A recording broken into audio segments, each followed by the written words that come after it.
Indianapolis Motor Speedway is one of one. First race at this historic venue more than 100 years ago. And today marks the 33rd time NASCAR has taken the green flag at this place. Front row, Hocevar and Suarez, teammates from Spire.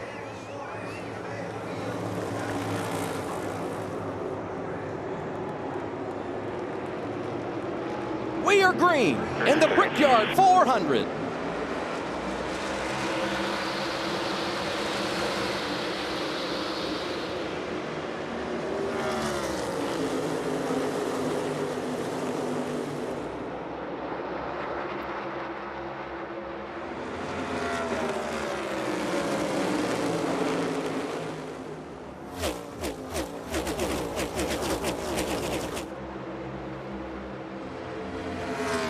Always fun. Watch them come down the back straightaway, fighting for position into turn 3. Yeah, there'll be a lot of late blocks, just like you see right there, down into turn 3, down into turn 1. A lot of clean air up front, but dirty air for everybody back here. All these cars trying not to lose any momentum and presenting opportunities for others to pass. See Cole Custer fighting on the outside here. He's been on the outside for a couple of corners here. 3 wide with the 12 of Blaney. Blaney hesitated. Now he drives down there underneath the 43 of Eric Jones. Chase Briscoe coming with him in the 19. And you see how much the draft comes into play, even a track where you have to get out of the gas in the corners. Blaney kind of got stuck on the bottom with no help to push. On board here with Chris Buescher looking ahead. The 19 of Briscoe on the outside. Oh, Eric Jones in trouble, out of the gas. Great move by Briscoe. Now he's going to come down and block Buescher. Buescher's going to push him all the way down the back straightaway. Trying to draft by that 43 of Jones. See Blaney there coming into the corner. You look at him in our pylon, and you see the coin there representing he's one of the finalists in the in-season challenge. Leading the way right now for the $1 million as William Byron slides around Nemechek. Making moves early for the 24, trying to get those positions when they're available while everybody else is figuring out this much warmer, slick racetrack. Hocevar leads the first 2 laps. Hocevar out by 2 seconds over his teammate, driving away from the field. Look at that gap already in just a couple of laps. Man. 77 is flying. Yeah, it's second faster. His fast lap is 1 second faster than the next car on the racetrack. Teammate is second. Reddick settles into third. Hamlin and Gibbs, the teammates from JGR, 4th and 5th right now. Yeah, I don't think this is an automatic slam dunk for the Toyota today. Talking to Denny Hamlin this morning, said it's not quite as much speed as they expected. And we've seen a lot of Chevrolets mixed into the top 10 in qualifying. This race is pretty much anybody's, whereas, you know, most of the season, one single manufacturer has had an advantage. I think it's pretty flat today between the Toyotas and the Chevrolets. We'll have to see what the Fords can do as the race goes forward. See the numbers for Denny Hamlin. Been outstanding on the biggest stage. 7 wins and crown jewels, but never here at the Brickyard. 4th right now. And he's been close. He's had some heartbreaks. 2020, a flat tire, a handful of laps from the finish.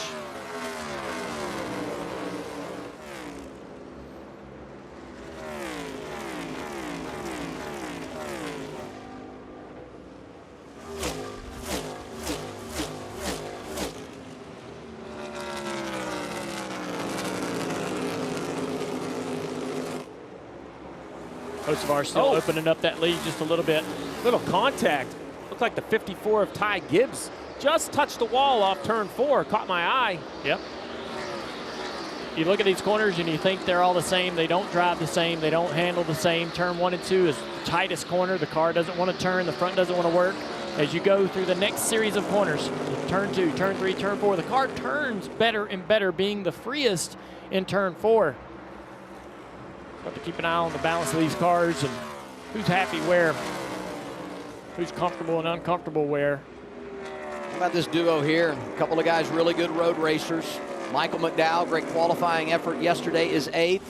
And right behind him, A.J. Allmendinger is 9th. 16 has been sporty really all weekend long. Yeah, there's a couple things there. Everyone gets up for Indy. Everyone gets excited and pushes and tries their hardest to try to go out here and have a good solid run for their team. But also, Indianapolis it's an oval but it really does lend itself to the tendencies of road course racing. You see a lot of road course drivers come here and have a lot of success right out of the gate while trying to still figure out the mile and a half and so forth. What do you got on the 16, Marty?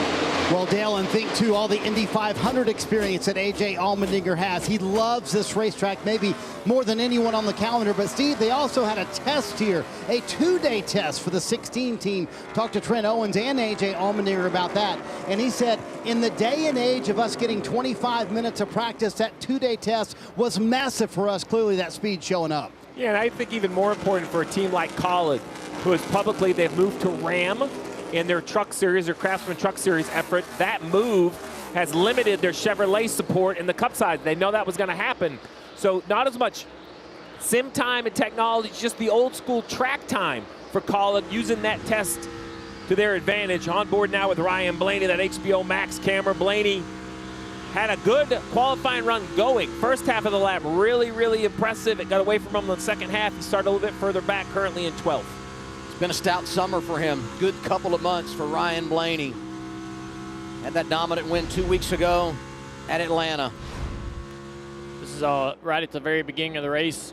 First couple of laps, 23 and the 60. Look at that. Oh, Priest going for a move. I'm not sure if Bubba was trying to defend it. Let's see here.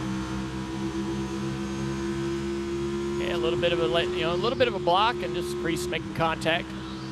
Bubba's hands full there for a minute, and a little bit of a sign language from the 60. I'm sure he was not happy. Let's see. Here's Priest riding on board. I'm gonna go down low. You're gonna block me. Well, I don't know if there was contact or not. It was hard to tell. Those are two drivers that were great here last year. I mean, we talk about Bubba winning. Priest finished inside the top 5. 29th and 30th in the running order right now as we ride with Bubba, the Toyota Racing onboard camera. And we saw how intense the moves were on the restart of the initial start of the race.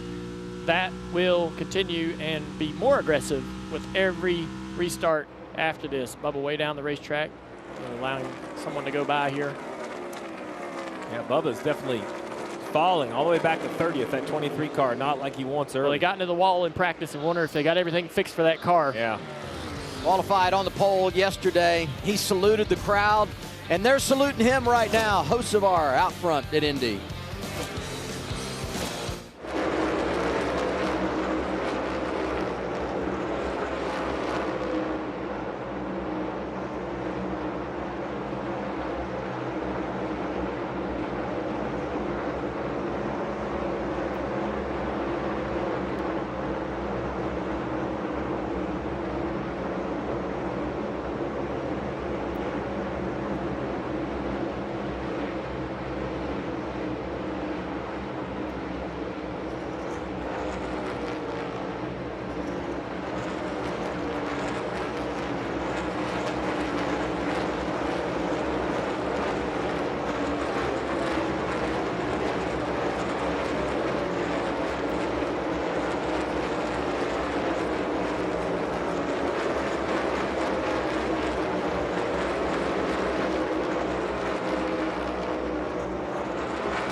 Kalshi. For a limited time, download the Kalshi app and use code TNT to get $10 when you trade $10.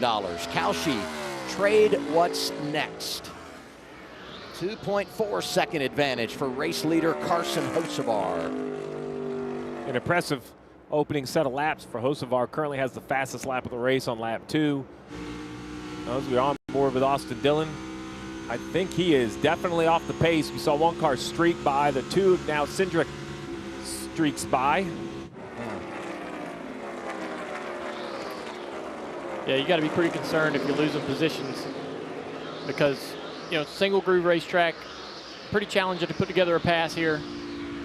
If you're losing spots and getting pressured from behind, you have to imagine that the car is disastrous to drive. Brez Street onboard camera. Here comes another run from looking back at Connor Zilic yep. Coming for a spot. Going to look a little bit low here, but not have the position. Zilic, a winner last year in the O'Reilly Series here at Indianapolis. And no longer a teenager. You said it during the starting lineup, Steve. 20-year-old. We gotta take that teenage comment out of our thought process because that's how we referred to him. Seems like forever. Denny talked to us about in pre-race how the heat today vastly different than practice. Gonna have your hands full. We're starting to see some cars struggle with balance, Steve. Yeah. Marty, what you got on the 45 here? The Xfinity on board with Tyler Reddick sitting in third right now. So, Steve, about 5 laps into the race, Billy Scott, his crew chief, told Tyler Reddick, hey, save fuel where you are. It wasn't 2 laps later, Steve, that he said, hey, actually pick up the pace. You can't let the 7 get that far away. So why would he kind of change his mind just a handful of laps later with Reddick in third? Well, 2 sides to that. First, why would they save fuel this early in the race? Well, the teams know they have to add about 56 gallons over the course of the day to make 400 miles. That's the math. But if you save a little, you get that down to 55 or 54. That's less work on pit road. The gap that his crew chief is concerned about is to leader Carson Hocevar. We go to Pocono. We go to the road courses where you can pit at will and not lose a lap. But here, even as big as Indianapolis Motor Speedway is at 2.5 miles, the long, nearly 3,000-foot pit road at a much slower pit road speed than we saw decades ago, it has slowed down because of its narrowness, how narrow it is. You have to be within about 5 seconds of the leader or you'll lose a lap. So what the crew chief... saving out back. He pushed it a little harder there. There you go. More information. 11's not playing. So they're all working this accordion. But right now, the number one thing is the gap from that leader of Ziegler. We have that leader right there to the guy back here in 4th or 5th. So right now, I would say that's the last guy that could pit. Gibbs on up could pit without losing a lap. Behind Gibbs, you would lose a lap. It's fuel management. It's gap management. I mean, it is an enormous math equation when you talk about strategy at this place. Well, that's what Denny talked about when he said there was like 5 different aspects. That's one of many. I love Denny's football analogy. He said it's staying on top of the down in distance, right? And I mean, if you're a football fan, that's what it is. You got to know exactly what play you're calling in the right situation of the game. I'm a little embarrassed by my line. It's a little squiggly. I'll work on it. We got a long way. It's 400 miles. Okay, I'll work on it. If you're going to make a mistake, make it early, Steve, okay?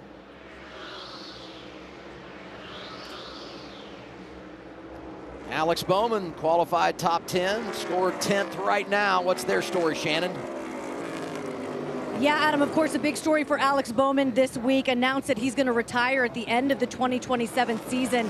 He said he wants to go another year because he wants to have a chance to have a strong season. But, of course, there are things that he wants to do outside of the race car, which is why he's made the decision to walk away. I did talk to him before the race started. I asked him about the emotions that took place when he made the announcement. And he said it's just relief to have it out there and to have everyone know what his plans are. Relief in this race as well because they can go out and be aggressive. They're 182 to the cut line. Blake Harris said, we can just go out.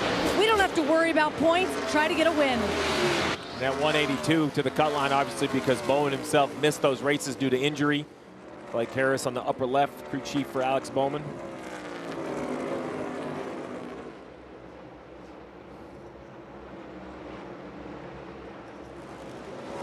You see that 48. Just think about all the success that Jimmy Johnson enjoyed here at Indianapolis. And so cool to hear him talking about it earlier on NASCAR Nation. It was lucky to have him and Jamie at the desk. You know, to have 2 Brickyard 400 winners, to have Jimmy, who's done it so many times. Mr. H. I mean, Yeah, Mr. H joins us. We had quite the cast. Oh, look at this. Speaking of Hendrick Motorsports, number 9 Chase Elliott and the 97 Shane Van Gisbergen getting after it. Yeah, I've been watching Chase the last couple of laps. There's a huge gap to the next car in front of Chase Elliott, Josh Berry. So that tells me the 9 car is not comfortable, not able to keep pace. He's holding up all these cars behind him at the risk of losing positions, as we just saw. Danielle, what you got on the 9 car? What's he struggling with? Yeah, it's interesting you say that, Dale. I talked to crew chief Alan Gustafson this morning. He said our car's just been all over the place. We've never settled in and get it where it needs to be.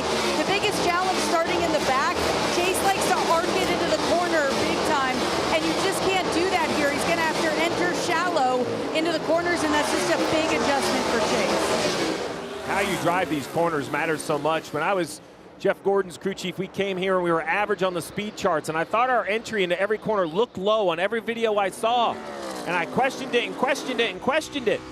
Of course, Jeff knew better. We start the race, and the guy in front of him takes that big arc, and he's shallow entries right to the left. And he kind of taught me that while lap time is important, you really have to work on having your car drive how you know it needs to be good in the race. And we already see drivers on pit road, the 3 of Austin Dillon. Here he comes, Shannon. Yeah, Steve, guys, they think they might have a flat going down. He's been out there on the track saying that something feels funny with the car. They were going to try to ride it out, but they're going to bring it down and see what's wrong with it. I saw him going in the wrong direction, so they make this stop at lap 20, try to get him buttoned up. He'd fell all the way back to 38th place, passed by a dozen cars in the last 2 or 3 laps. And you see how far he was behind the field, and he's coming back on the racetrack, obviously a lap down. But to Steve's point earlier, these cars that are within 4 seconds of Hocevar could come down pit road without losing that lap, and anyone else would be at a risk of going a lap down if they pitted. And it wouldn't shock me, even though they could run 42 laps on fuel, that we see cars like Carson Hocevar or Suarez probably 25 to 30. I think that would be a window for pit stops. Carson Hocevar told owner Roger Penske earlier today in the drivers' meeting, this is my favorite racetrack, and he is delivering today. He's led the first 20 laps on TNT.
Can't pay a visit to Indianapolis Motor Speedway without celebrating the history and tradition. Construction 1909. First race here later that year. First Indy 500, 1911. Yeah, this was the scary part for the track when it went dormant, and look at how overgrown it was. It was so at a risk not to even come back at all, but as we know, the history continued. It was awesome in 94. NASCAR made their first trip. Jeff Gordon wins, and then F1 coming to IMS. Yeah, it became an epicenter of complete racing when F1 joined it. And you want to see the history of racing. There's no better spot right there than Indianapolis Motor Speedway Museum with that special Jeff Gordon exhibit that's on display. So much history in that building. NASCAR on TNT, presented by Straight Talk Wireless. Almost halfway home in the opening stage. We've already had a few pit stops. Yes, these I believe are scheduled. Probably the guys that are struggling the most. In a perfect world, you would burn off the whole 14 gallons of one can, come down pit road. It makes for an efficient pit stop. We'll see what the leaders try to do. All of these drivers, like Ty Dillon here with the registry on board, will lose a lap to the leader. Hocevar has definitely done a nice job of extending that gap. There's currently about 6 or 7 cars that I think could pit without losing a lap.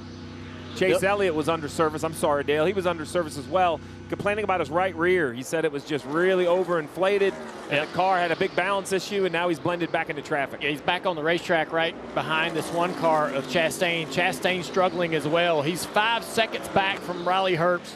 That tells me the one car holding up this 9, this 22, the 21 of Barry, who is now past Christopher Bell for 22nd position. So Chastain, one of the cars that would love to get to pit road soon to make adjustments. And the 9 loves to see this.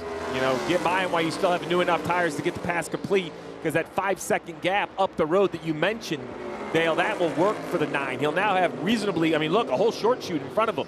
Use that clean air to run good laps and, to be honest, to get a read on your car. Obviously, the 9's not as good as they need. Give Chase a little bit of time to see what his car is doing. Now we have Chase Briscoe pitting. From one chase to another. Driver 19, really good this summer. Got the victory at Chicagoland Speedway.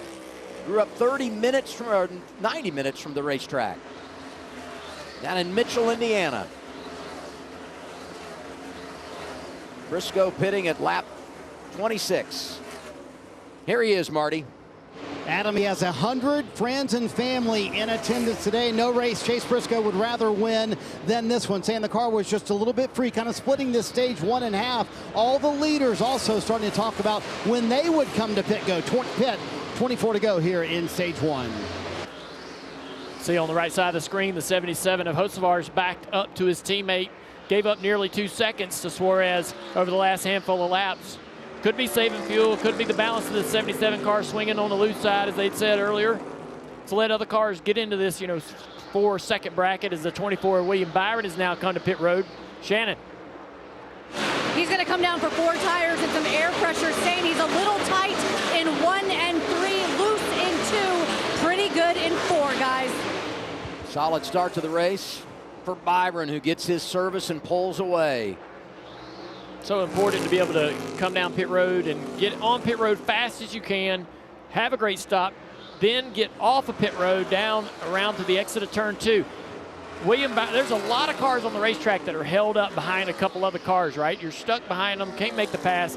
Get to pit road, have a great stop, go out, run a few laps, really, really strong. You'll leapfrog those cars as they come to pit road. Here's Ty Dillon, possibly breaking one of the rules here, getting a little bit to the right side of that line. You're not allowed to go across there, Steve. Absolutely right. The dotted line's in play. The solid is out of line. He crossed over it. Penalty for the 10, pass through. Execution. We talk about execution. That's a missed opportunity. 5 of Kyle Larson now on pit road as well, Marty. Another good look at that solid line you can't cross over. Yeah, you got to watch that.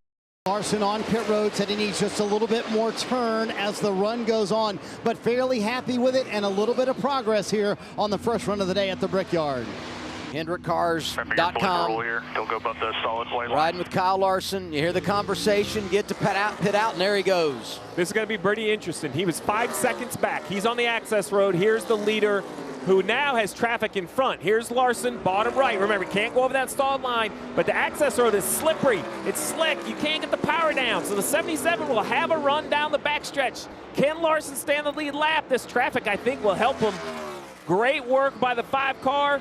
He probably could have been another second back. When we talk about 5 seconds, though, that's the perfect example. Larson services his car, rejoins the racetrack, staying on the lead lap. Another thing that'll be interesting, Larson was really quick, but stuck behind the 67 of Heim, Gibbs, a couple other cars who's still on the racetrack. As they cycle to pit road, does this present an opportunity for the 5 car to leapfrog a few positions and move forward in this race? You're at a real intersection as we see Ty Gibbs, top right, come to pit road. If you're going to pit 4 times or more, you come right now. That's enough fuel. That's all you need to put in. You save your driver. But if you think you can somehow do this on 3 very long pit stops with empty gas tanks, you stay on the racetrack. And that's why I think we're starting to get a little bit of this split. I don't love the 77 stuck in traffic, Dale, as you just mentioned. I feel he's losing time to drivers like the 54 who's come to pit road now. Scheduled stop, Ty Gibbs, lap 31, Marty. 20 to go here in stage 1. They bring the 54 down pit road. No real handling complaints from Ty. Said a little bit more turn could help in this run, but pretty happy with it overall. And Steve, it's fascinating. This is why you crew chiefs love Indianapolis, because I just heard Billy Scott tell Tyler Reddick a moment ago, we're going to be out here for 10 to 12 more laps. So this window here in stage 1 is just so wide and massive. Yeah, so it tells me he's going to run his fuel tank empty, and then we'll see what he does on his pit stop, whether he only puts 1 can of gas in or whether he slows the pit stop down. Here we go. The 54 blending. The next car in sight will be the 5 of Larson, who has already pitted. Larson's going to get him no problem. I'm going to tell you, he's going to be very close to the leader. Let's see. See the look at the gap. Look at the gap that Larson has back to the 77 because of that traffic. Wow. McDowell, Allmendinger, really good starts today, both making pit stops. Shannon? Michael McDowell just didn't have enough to make the pass on Kyle Larson. He's been struggling with loose overall, said really edgy on the rear. Needs some more security, Marty. AJ Allmendinger said on the radio, it just feels like I'm sliding around everywhere. Much warmer today at Indianapolis than it's been the entire weekend, but it's been a nice solid top 10 run for College Racing and AJ Allmendinger so far. Top of the screen, you saw the 77 come down pit road. Leader of the race now pitting. There's cars everywhere. Access road, racetrack, pit road. Here's the 7 of Suarez, the 45 of Reddick. Reddick and Suarez battling side. Oh, that gets narrow on corner exit. Look at this Hamlin's mess. there as well. Throw a blanket over the top 3. And Byron's thinking, I can unlap myself. I've already got service. I need to get by these 3 in front of me if something happens. Oh, Hamlin squeezes 3 wide to the bottom. This is outstanding. Coming to the corner. Meanwhile, 77 in. Hocevar getting his stop, Marty. Terrific racing on the track. Meanwhile, I think Luke Lambert started to realize, Steve, what you guys were talking about. We're losing way too much time in this traffic. They brought Carson Hocevar to pit road. It was a flawless stage 1 to that point. Got 2 free the longer he ran, though. Well, as you see on the right side, Suarez, that's going to be perhaps too fast. But on the left, the 77, he's on the access road. If you look at the map, the 5 of Larson has already passed him. Look at this up here. The 5 of Larson in front of the 77, I believe, already. There is the Larson. We're going to have to go to the rear camera if we want to see the 77 leaving pit road. There you go. That bright yellow 77. So lead lost through the pit cycle by running those extra laps and getting caught in traffic and pit work. There's a lot of ands in It's that a map. giant game of leapfrog. Suarez getting his service, Marty. On pit road saying, I'm just in a 4-wheel slide out there and too tight on entry as well. Getting the stop done here with 17 to go in stage 1. Still plenty of leaders, though, who have yet to come to pit road. Waiting to hear from NASCAR. That was quite an entry. If he got down to speed, bravo, Daniel Suarez. As we're waiting on the rest of the field to come to pit road, pretty incredible work by Larson's team to be able to leapfrog him several positions before now. That's all great right now. These positions are hard to come by on the racetrack under green flag, but he's got to pay that fuel tax eventually down the road. Look at this right here. We were out there, you know, that's harder to see than you think. It looks great because the camera's up, but when you get down to eye level, no penalty on the 7. Great job getting up to speed there. To your point, Dale, about all the cars that have pitted, they're 24th on the track. There's this gigantic group of cars that are going to do something different. Denny Hamlin being one of them. He has yet to pit, so he's going to probably run all the way until he's out of gas, probably 6 or 7 more laps, come down, take 4 tires, 2 cans of gas, stay out at the end of the stage perhaps is his strategy. We'll see exactly what he does on his pit stop, but we talked all day, Adam. I said, look, there's 5 or 6 road maps on how to run this, and there's going to be certain off-ramps, on-ramps, and intersections. Right now, we've seen our first big off-ramp. Field split. 2/3 stay on the racetrack, 1/3 come to pit road. I said this last year. You know, a lot of times you got your play card, and it's like a 8.5 by 11 sheet of paper. This weekend, it's like a poster card because there are so many things that go in to calling a race at Indy. For now, it's Hamlin out front in the 400.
Go inside the race with NASCAR Driver Cam, presented by Straight Talk Wireless. Access every in-car camera with driver data, multi-view, full team audio, and more. Watch NASCAR Driver Cam all season long, only on HBO Max. Riding here with Chris Buescher at the Dulcolax onboard camera, making a pit stop here. Lap 39, scheduled service for the 17. A host of others in as well. Yeah, the fuel window 40 to 42, but don't forget pace laps here. Those don't count in the count, but they count in fuel usage. So these guys a little bit short on this first one. Buescher pulls out in front of Custer. Bowman as well. Service. Chastain back there. Connor Zilic. So the big interesting thing for me is these guys. Here we go. Denny Hamlin. I know the stop's going to be longer, but how much longer? Let's see what Denny Hamlin does and how long. Really focus on the fuel man. He is going to have to go to 2 cans. So the choreography is going to be everything is about fuel. The rear tire changer will probably run around the gas man. He might even stand there and wait for the gas man to get done with the first can. Kyle Larson on the racetrack will easily bypass the 11 because he's going to have a much longer stop, and he ran on old tires. Marty.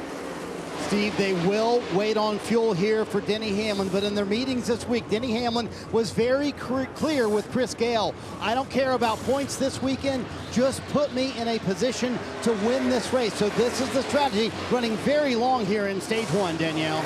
Todd Gilliland is in. He started 36. Deep in the field, he said, I have no grip, guys. I'm tight on exit. So you saw the long stop for Hamlin. The 45 of Reddick should look the same way.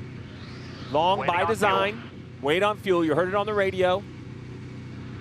All these drivers making pit stops has cycled Larson up inside the top 15 as everything continues to churn. Ryan Blaney also coming to get his stop. Here's the 45, Marty. Yeah, you heard spotter Nick Payne say waiting on fuel, Steve. They're going to wait as well here on the 45. Terrific long run speed, by the way, for that Toyota. He said the balance was a little bit free, but at the very, very end of the run got a little bit too tight for him. Ryan Blaney said the turn got better for him the longer they ran on the 12 car. Shannon? Yeah, you got Christopher Bell. He started 23rd on this day. He has been battling a free race car. Remember, Adam Stevens told me today was about strategy. They know they put themselves in a hole with that qualifying effort, and he's down and away. All these drivers now, mathematically, you pit. You're in a window to do this on 2 more stops. How do they manage the rest of the afternoon? We'll continue to watch. And we'll also watch the top 7 who are yet to make a pit stop. And just as I say that, here come some of them, because right behind that group is Kyle Larson, who was leading through the cycle. Joey Logano, most recent winner, coming to the pit lane as Larson flashes by.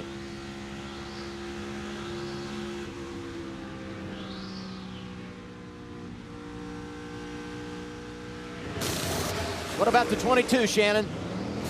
Joey Logano has had some heartbreaks here at the Brickyard. He's finished second twice.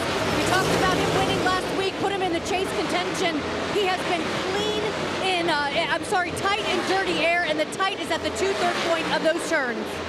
So Eric Jones also making a pit stop, and he was really good in the early portion of this race a year ago. So when you look at the pylon, top 4 yet to make a pit stop. Larson is cycled back to the top 5, and he leads that original group that started making those pit stops under green. Yeah, so the ones that are currently staying out, they absolutely have to pit.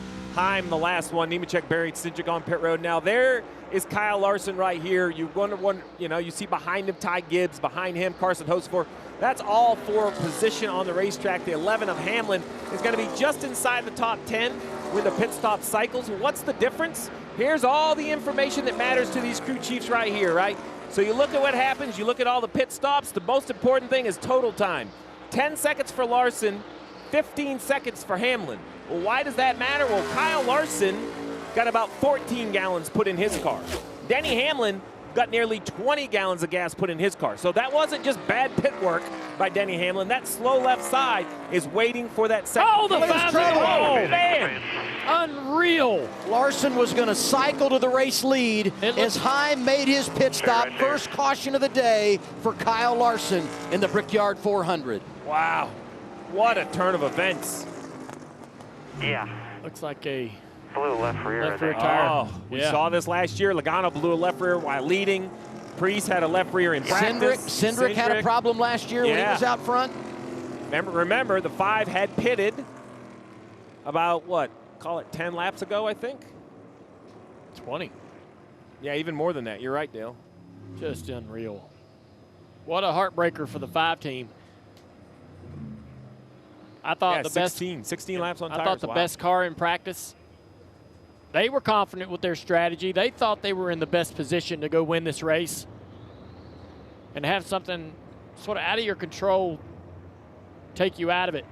And they're in a tough spot in the points as well, fading back outside of the top 6. Yeah, shown 7th right now after the incident when you talk about the standings, Marty. This will make it 3 tough straight weeks for this 5 group with speed in the car as well. And Dale, they had just told Kyle Larson like a lap ago, start pushing the pace a little bit more so we'll know what to adjust to for our car later. And then this happened. You think about what happened here a year ago, the troubles he had at the Indy 500 trying to qualify for that race, and the struggles that he's had ever since. You come back here and you think, man, this is where we're going to turn things around. You see the tire go out. You see the car spin around, helpless for Kyle. There's nothing he could do. What looked like maybe, might be the day where he ends the winless streak. The struggle continues. That's a really, really hard hit. Thankful for the safer barrier there, taking some of that energy out as he backs that car into the wall at nearly full speed. Let's ride on board.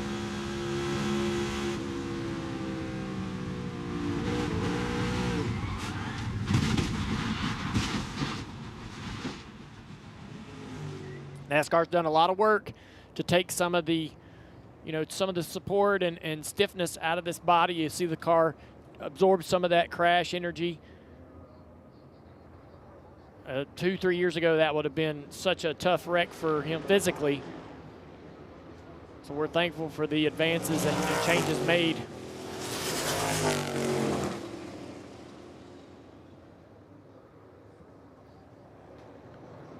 Just like us, we see it for the first time on the program. Same reaction here, disbelief. Well, we were just getting ready to celebrate the way they had executed the early portion of the race. From 7th in the running order, they were going to cycle to the lead. And, Marty referenced the speed they've had, but the tough summer it's been for that 5 team after they had put on the board 4 consecutive top 5 finishes. Yeah, we saw it at Chicago, a couple issues at Atlanta. Last week they were strong at North Wilkesboro, but they made that pit stop. They had the contact. Eventually, they were a part of that cycle when they came in under green and caution came out and they were caught and just could never gain back the positions. Yeah, and then today, a blown left rear tire and a huge impact. It'll be a last place finish for Kyle Larson.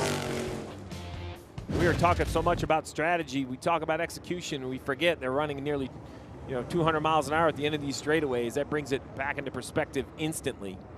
I mean, you see the highs and lows. That run of top 5s they were on, 2 consecutive in 34th, 15th last week with the issues they faced on the short track in North Carolina, and now this. Having a conversation right there with the Goodyear tire tech about the air pressures they were running. Why would this issue happen? I've been exactly where Cliff Daniels is right here, and it's helpless. You try to turn over every stone and look at every piece of data and give your car give your driver not only the best car, but what you believe is a safe car to drive. I mean, he's your best friend out there. You don't want to do anything, and his mind is spinning right now on the information. He's bewildered. You could see the response. Now, if you're the other Hendrick cars or even the other Chevy teams, you are nervous and asking questions. What's going on? What do we think happened? Air pressure is easy, but what about tow, camber, other settings, fuel load, lap time? There's a million different data points that go into this decision. The teams will be kind of going through with a fine-tooth comb. Pit road now open. We will see if there's anybody that has to kind of change plans. I think the front likes what they're in the middle of, the front of the pack. I mean, Ty Gibbs was the other guy that executed the green flag cycle early. He will be the race leader. And some drivers here electing to come down. Pit road open as we hit 4 laps to go in this opening stage. And we'll reset where everybody is following the pit stop, short run to the green and white checkered flag when we return on TNT.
live at Indianapolis Motor Speedway. It's the Brickyard 400 on TNT. Our coverage presented by Straight Talk Wireless.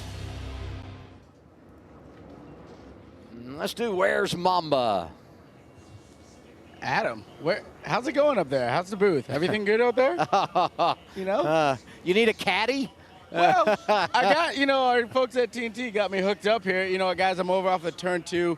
This is hole 7. Actually, an awesome view of the race. You can park up here and get your lawn chairs out and kind of hang out. Now, Steve, you told me that nobody can hold the green here. I got a bet for you. How about it? You in? If you're the guy hitting the golf ball, I'm in. Okay, I'm gonna tee off here. And if I can hold the green, you got to sponsor my late model stock at Martinsville. Whoa, easy, easy. I'll tell you, I'll put 100 in right now. I'll put 100 in. There you go. All right, hang on, boys. Hang on. Yeah, I want to see this swing. I've heard a lot about Mama's game, and now he doesn't have a microphone, so this is perfect. Oh, boy. Let's see. You got a practice swing? You're just gonna he's just gonna go right in. He's up a tee box. This should be at least tee boxes back. He's gonna miss it left. That's my prediction with as closed as that face is. He had those junior clubs. Ladies and gentlemen. He could give him a bucket of balls. That's right. This race will finish before he hits that green. Keep trying. We have Major League Baseball on the Turner family of networks. I'm waiting for a swing and a miss. That is a strikeout. Coming right back on TNT.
NASCAR Cup Series Racing on TNT is brought to you by Brestree.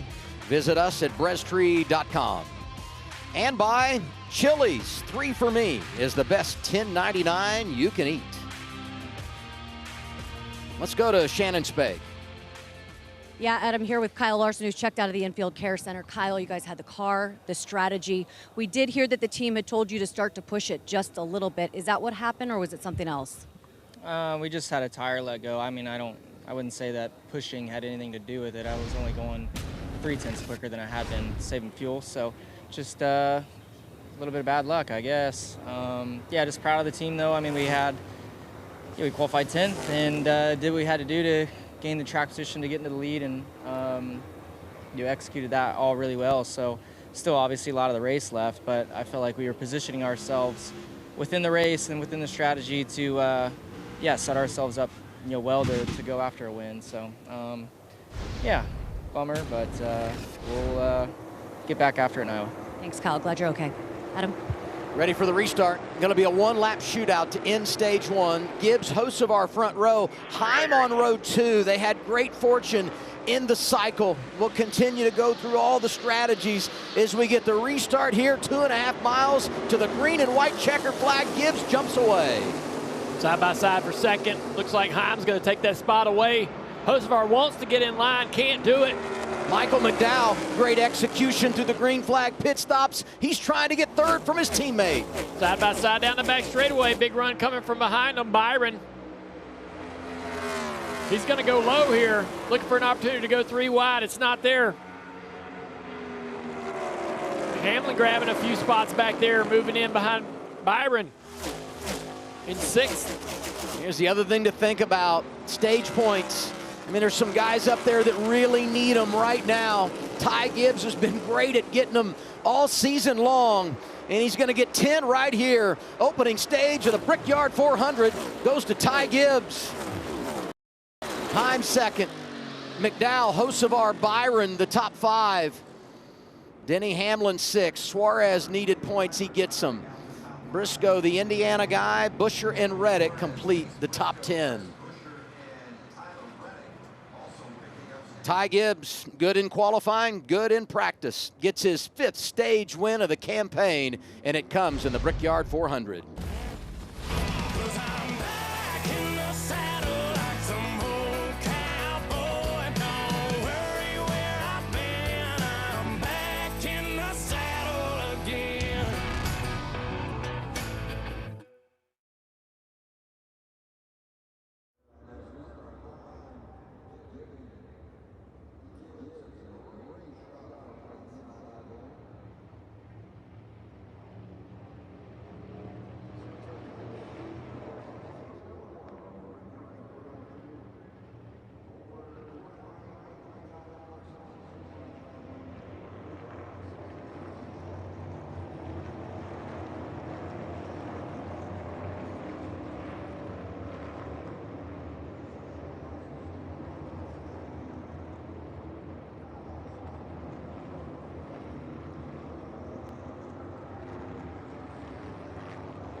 NASCAR Cup Series racing on TNT is brought to you by Napa Auto Parts, Toyota, let's go places, and by Credit one bank for what's ahead. Stage 1 complete at Indianapolis Motor Speedway. Been a great day for it. Place is just massive. I mean, we had Mamba down there hitting golf balls, and I guess that's what you would call that. Swinging at golf balls is what I would call it. It's 24 of William Byron and the 19 of Briscoe on pit road in a very lonely pit road. Shannon. Hey guys, yeah, William Byron is going to pit for 4 tires, fuel, and air pressure. That car, Daytona 500 winner right there, looking for another crown jewel. Marty? Shannon, I think the spot that these teams were in, like Chase Briscoe's team, they pitted at lap 26. James Small kind of felt like didn't have a whole lot of choice but to come here at the end of stage 1, 2, free for Chase for much of that run. But it's a pretty lonely pit road overall, Steve. Yeah, lonely pit road. These guys, look, they have an idea of what they need. The crew chiefs are going to, you know, the problem is they're not on page 1 or 2 of their playbook, Adam. They're like back there on page 5 or 6. I'm not going to say it's a lotto card they're trying to hit, but they're definitely into their specialty play areas, hoping for a real interesting turn of events. And some timely cautions, this could look like a genius move. See Todd Gilliland on pit road. They're really working on this car as he's unhappy with the handling. A couple other cars on pit road working on handling that we mentioned in the first stage were struggling. Chastain, Austin Dillon. Several cars with the opportunity to work on their car and improve it. It gives up a ton of track position, but it's necessary to go faster. Free pass, second caution of the day, goes to Ty Dillon. We'll have 35 cars on the lead lap when we go green in stage 2. Gibbs, Heim, McDowell, Hocevar, Hamlin, your top 5 in the 400.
Welcome back to the Brickyard 400 presented by PPG.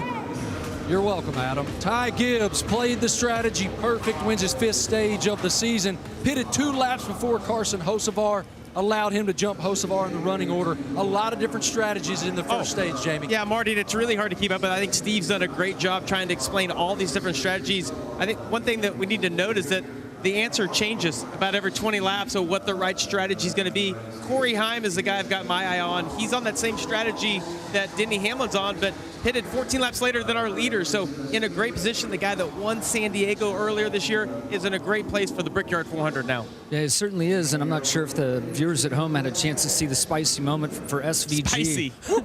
Drivers are funny. If our steering wheel is off a quarter turn, we want to fix it.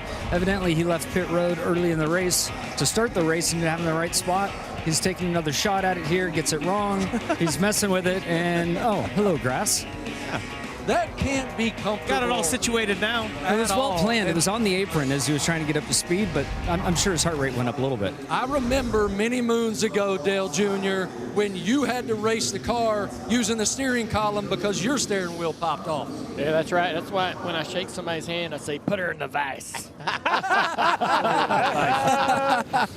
just want to hear the radio, the colorful radio that probably existed from SVG in that scenario as we went on board there with a Wendy's onboard camera. Here's the choose as we get set for our second stage. Well, Jamie did a really nice job of setting that all up. Look at this opportunity for Heim. Here he is on the front row next to Gibbs. Good fortune for him. The 11 of Hamlin in row 2 as well. And I thought what he said right there is exactly right. If you're wondering where your favorite driver is, I'm getting text messages from friends who, what about my guy here and my guy here? And I'm like, look, the truth is, I have some opinions, but they're just opinions. We aren't going to know until we see how it all works. But what still matters most and what still reigns supreme in racing is what's getting ready to happen. I can put all the fuel in it you want. We can do all the strategy you want. But Dale, as a driver, I need you to be pedaled down on this restart, working with the spotter. We cannot go backwards. Yeah, the best strategy doesn't matter if you're losing spots on these restarts. So all the drivers know how critical that is, and they're all going to have to be jerks. This is the moment where you, even if you're the nicest guy out there, you've got to be selfish, and you got to take whatever you can on these restarts, putting people in bad situations while you do it. You want to be in control, and right now is the time to go take control. And now we do our Xfinity fastest lap. Host of ours starts on the pole. He's got the quickest of the day. Hamlin's been good. Bubba Wallace, not a great starting position, but he too had a fast lap out there. Our reigning champ of the Brickyard 400, Bubba Wallace, back in the 19th position prior to the choose. Talked about Spire in qualifying yesterday. All 3 of their cars in the top 10 for the restart here. One thing that I've glassed over, and I apologize, the 5 wrecked, and it took kind of my breath away, but he wrecked by blowing that tire. And all of these teams, they didn't come back to pit road. Just a handful did. So they might have made air pressure adjustment. I only bring that up because there's a whole bunch of crew chiefs that maybe they want to make adjustments. Maybe we don't know. So maybe it's an isolated incident. Maybe it isn't. But it's going to be something to keep an eye on. Well, you referenced those guys that came down pit road. First off in that group, William Byron, 29th prior to the choose. So you finish in the top 10 in the stage, you come down to get fuel, and now you pay the price coming from deep in the field. We'll see how they handle things here in our second stage of the race. Front row for the restart, a couple of really talented young drivers from the Toyota camp. Ty Gibbs and Corey Heim.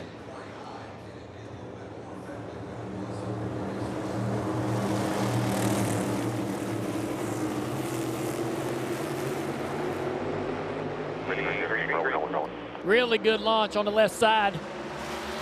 Connected together to 71 of McDowell, and Gibbs off into the corner.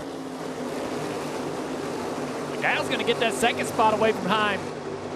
I mean, McDowell's won here on the road course. He's a Daytona 500 champion. He said, I want an oval win at Indy. He's up to second on the restart. And look at about the 10th row back, chaos back. Oh, here we go. We're going to all pop out of line. Look out, hang on. Look out, who was that? Dancing back there for position. Zane Smith, I believe. Zane Smith almost mowed some grass. He did indeed. Logano to the inside of the 12 with his teammate, Blaney.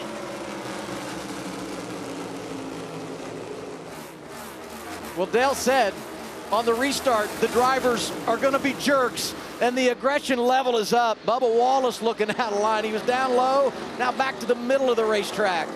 It just, these drivers, you think they're running 100 miles an hour. You can't imagine. This is 180 miles an hour. Way up the racetrack back there. Yeah, yellow. Is that Noah Gregson maybe? Yellow hooded car. That's the 4. Starting to calm, and this is why it's so wild, because it's starting to calm down. Look at this move right here. They keep going, and they, wow, that was close. Josh Berry trying to get around 2 on the outside in turn 3. On board bottom right with Bubba Wallace. Watch this view right here. Oh, that was Josh Berry. That was into the back of Zane Smith. Riley Herbst got a win here in the O'Reilly Series a couple of years ago. Into 35, under attack by his Toyota teammate Eric Jones. Bubba Wallace right there with him. I wonder if Bubba and his team's got this car handling a little bit better after some adjustments. You want to talk about frustration and why strategy matters? William Byron, Briscoe, they want to run good. They want to be up front. These two are back here in an absolute dogfight for 27th and 28th. They are driving their guts out, and they haven't gone anywhere on those brand new tires.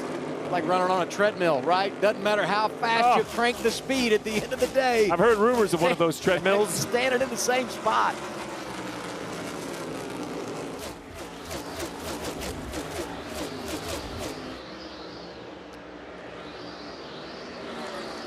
And up front, you see the gap on the left side. Gibbs almost to 2 seconds.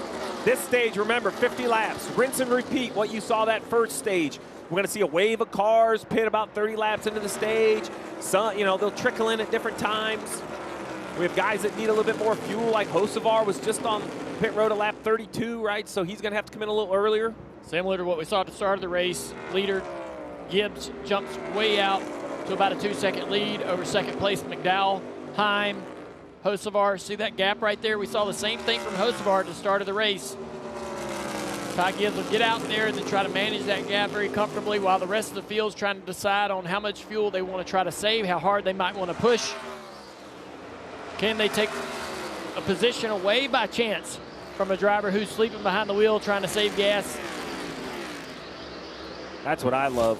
You know, they're multitasking, right? Who can you have a little distracted at the task at hand by focusing on something else?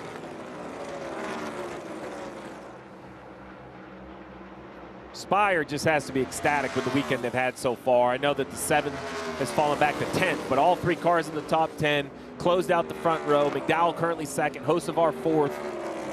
Dan Towers and that Gainbridge group based here in Indianapolis. Owner Jeff Dickerson, Indianapolis guy, so I know this Speedway is very important. Oh, we have an issue with the 9. Is this another flat tire? Right rear looks flat to me. His teammate Kyle Larson brought out the first caution of the day, and the 9 limping around. See what happens. 47 to his outside. Killed. 9 comes up. Just barely contact there, and he says it's killed. Hit hard on the right rear. Knocked the tire off the wheel. Riding 24th.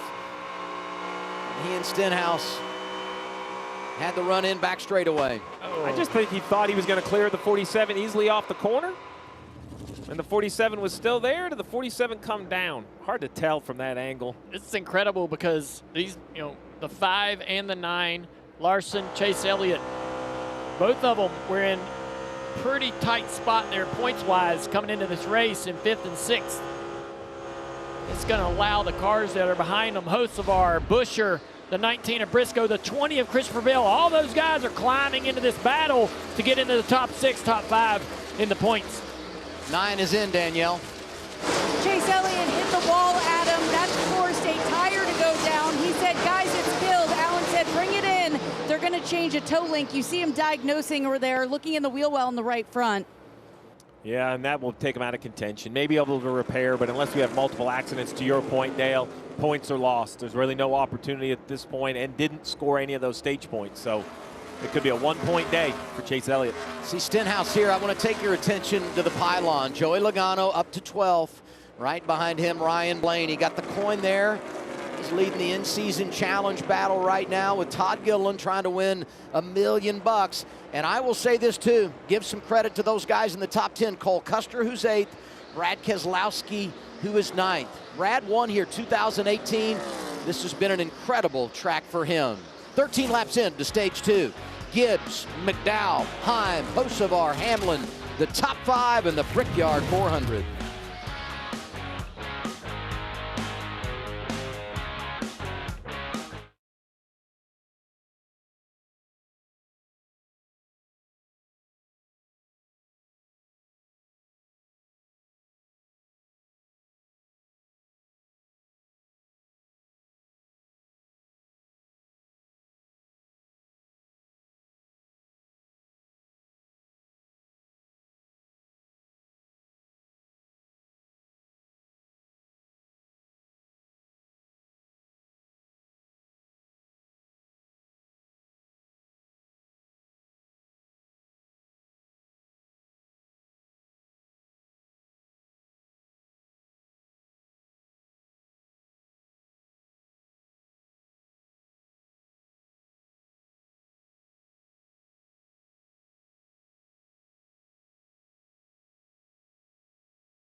The Librarians, the next chapter premieres next Sunday at 9, 8 Central on TNT. Stay tuned for an exclusive sneak peek.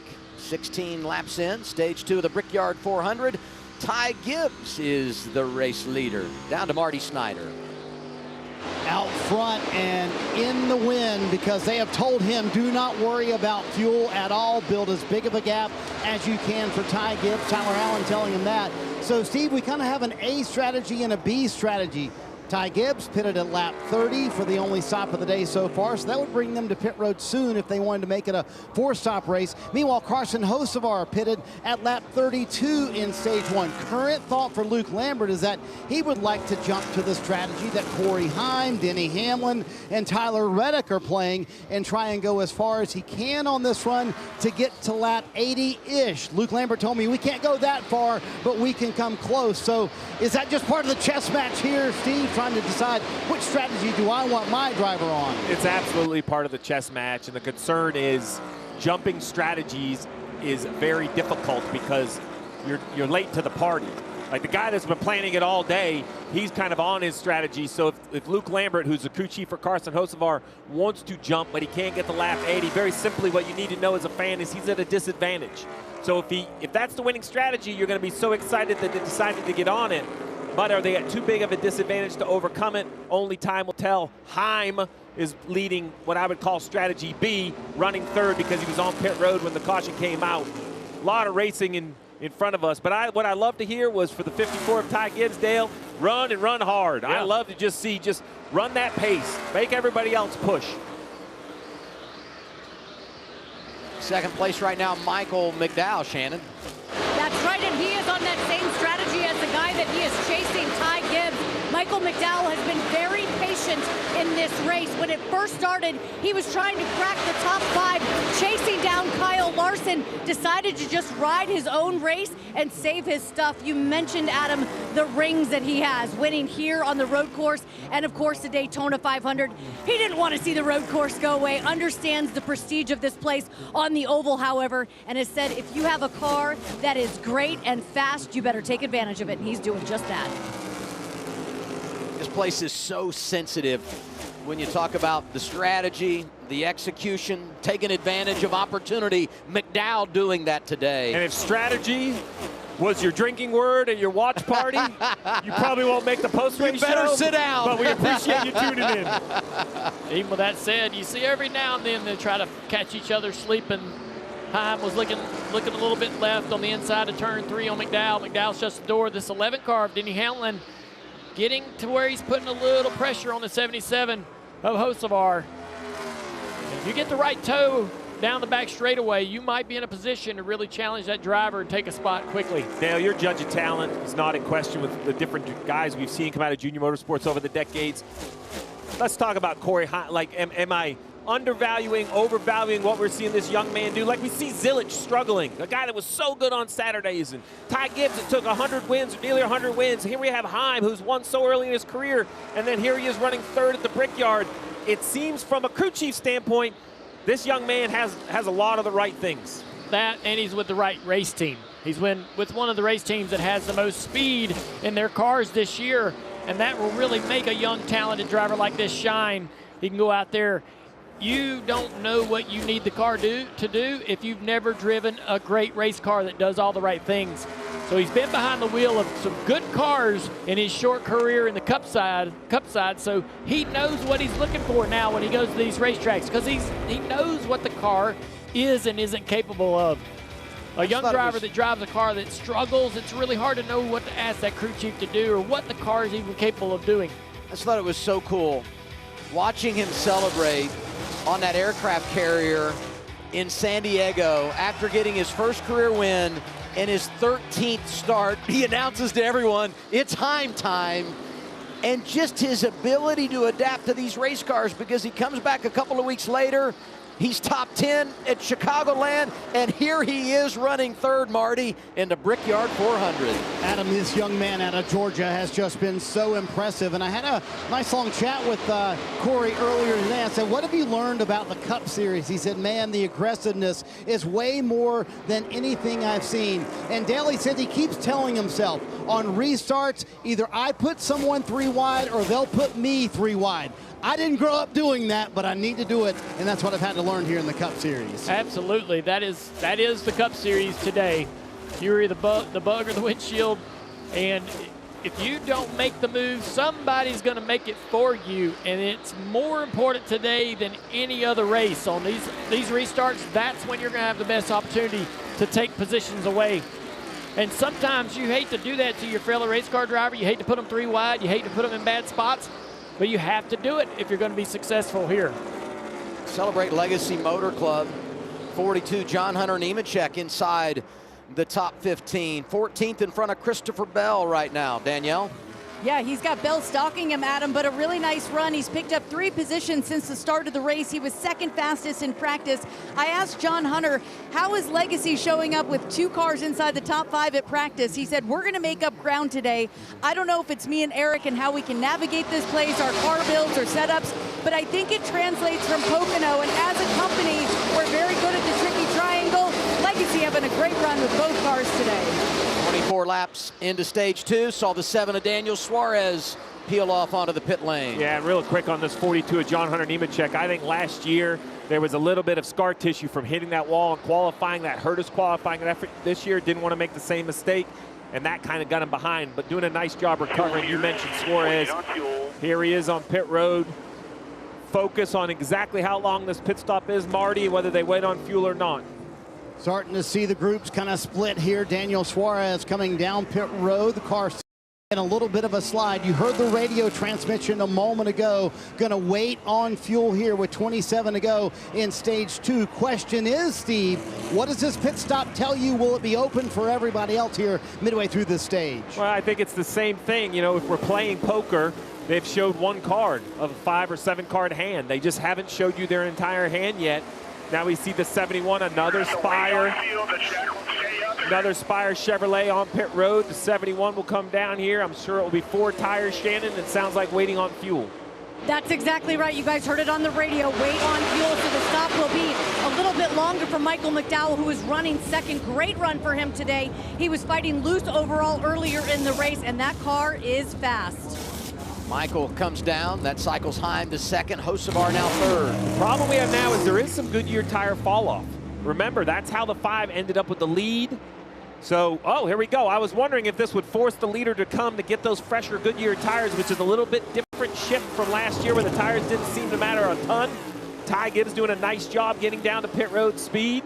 Halfway through stage 2, and the race leader says the time is now for my green flag pit stop. Corey Heim now takes over the race lead. 54 coming down for service. Here he is, Marty.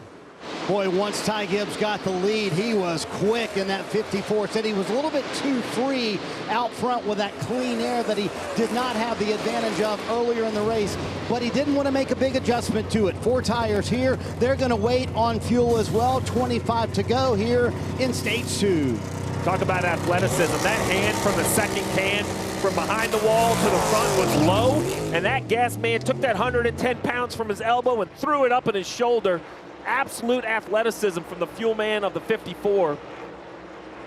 Saw a few teams down there today doing their rehearsals, making sure they are all set to go out and execute today because it's so key. You just never know who the all-star is going to be that jumps out on your team. That was potentially bad from the 54. Great job, and look at what it pays off, right? Easily blends and stays on the lead lap.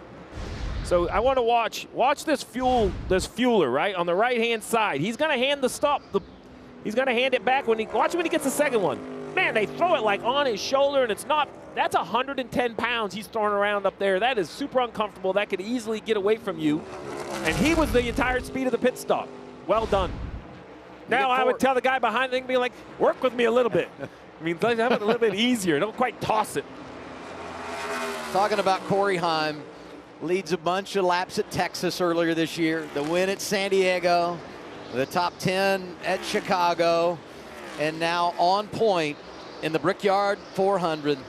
Special moment for this kid from Georgia that will be full-time next year for 2311. And he's kind of dropped the hammer a little bit as he's driving away from Hocevar. Right behind Corey Heim, though, the 71 of McDowell trying to get himself back on the lead lap after having to come to pit road to get his stop done.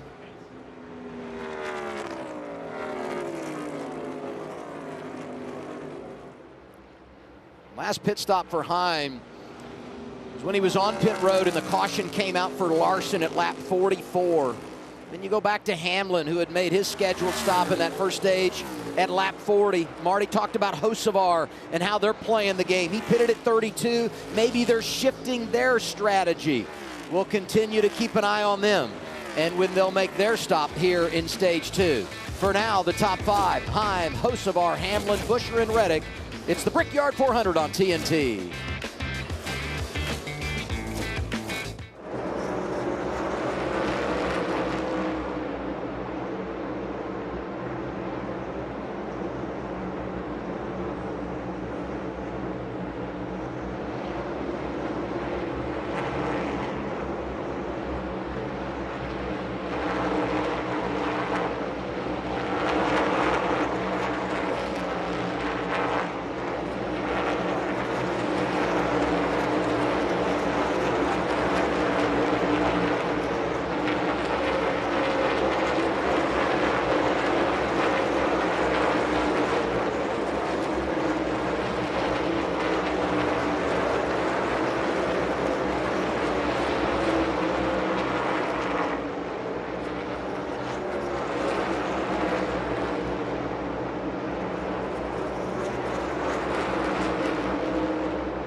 NASCAR on TNT, back live at the Indianapolis Motor Speedway. It's the Brickyard 400. Our coverage presented by Straight Talk Wireless. Corey Heim is the race leader. It's Michael McDowell right behind him, trying to get back on the lead lap.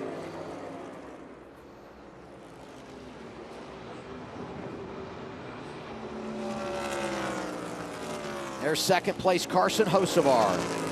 This is fascinating. Oh, Here's Carson coming to pit road. Yeah. He's going to be chased in. A pretty conservative run to pit road from Harsh, which I like. Not speeding, but definitely on the conservative side. Hey, and Chris Buescher coming behind him. We're riding with him here. They've had a really good day in the 17 camp. Let's begin our coverage with Shannon. Chris Buescher was really disappointed with the day. He started 15th, did not think they maximized qualifying. He's been tight from some dirty air when he is in that traffic, so they'll bring him in to fix him up. Marty? Kudos to Carson Hocevar to be able to keep pace in the 77, also stretch the fuel to kind of jump to this other strategy. He said, I really like my balance, especially in 1 and 2. He's going to look to Jarius Moorhead, the tire carrier, who is going to point Carson out of the stall when they are ready fuel-wise. There you see Jarius front of the car, and he's waiting on that point, waiting on, there's the point, there's the signal, got the fuel they needed, heads back out on the racetrack. The young driver, the 77, doing an A+ job. The first little ding on the grade, I'd be like, hey man, let's not get rolling until we're ready to go. You can hit that front line with the gas can plugged in. That is a major penalty. He didn't do it, but I would just remind him for the next stop before it's an issue. I'm confident his crew chief Luke Lambert will be on it, but here's the difference. The 67 of Heim, I believe, will lap the 77 right here. Now look, the 67 still has to pit, but the 77's a little uncomfortable right here. He'd like to get his lap back as soon as he can, just in case we get an ill-timed yellow. He did jump out in front of his teammate Michael McDowell, who has also scored 1 lap down. Suarez in that mix as well. Yeah, Michael's been kind of hung up here behind Corey Heim. So the 77 is going to push hard as he can to try to jump in front of the 67 and then try to put some distance between Denny Hamlin back there coming to pit road.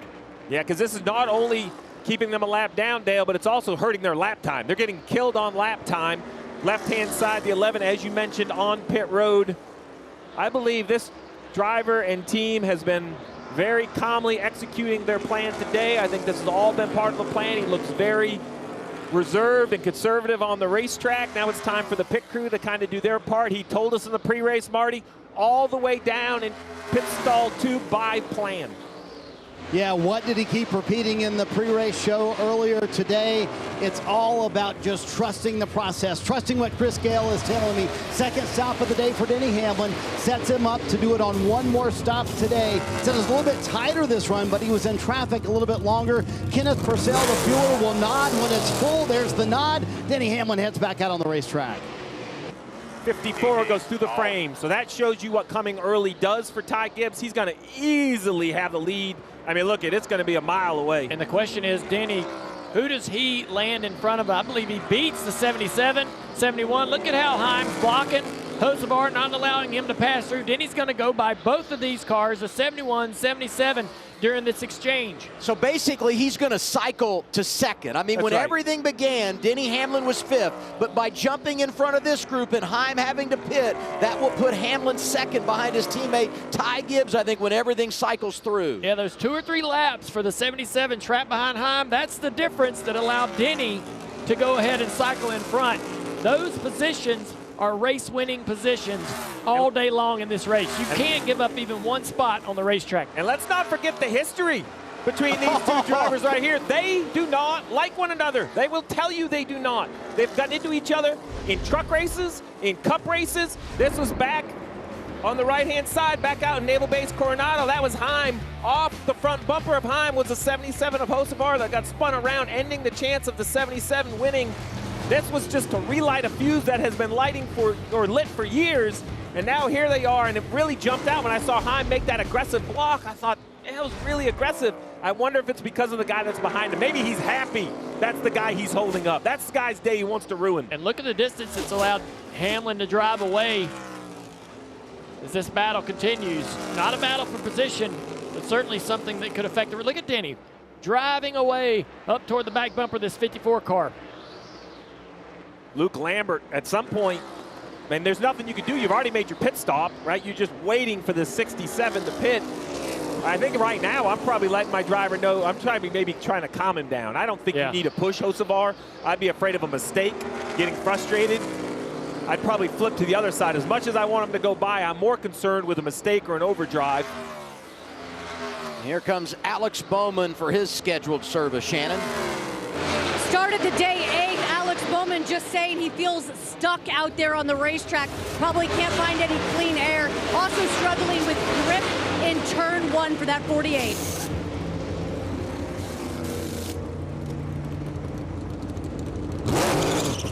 Heading toward the latter stages of stage 2.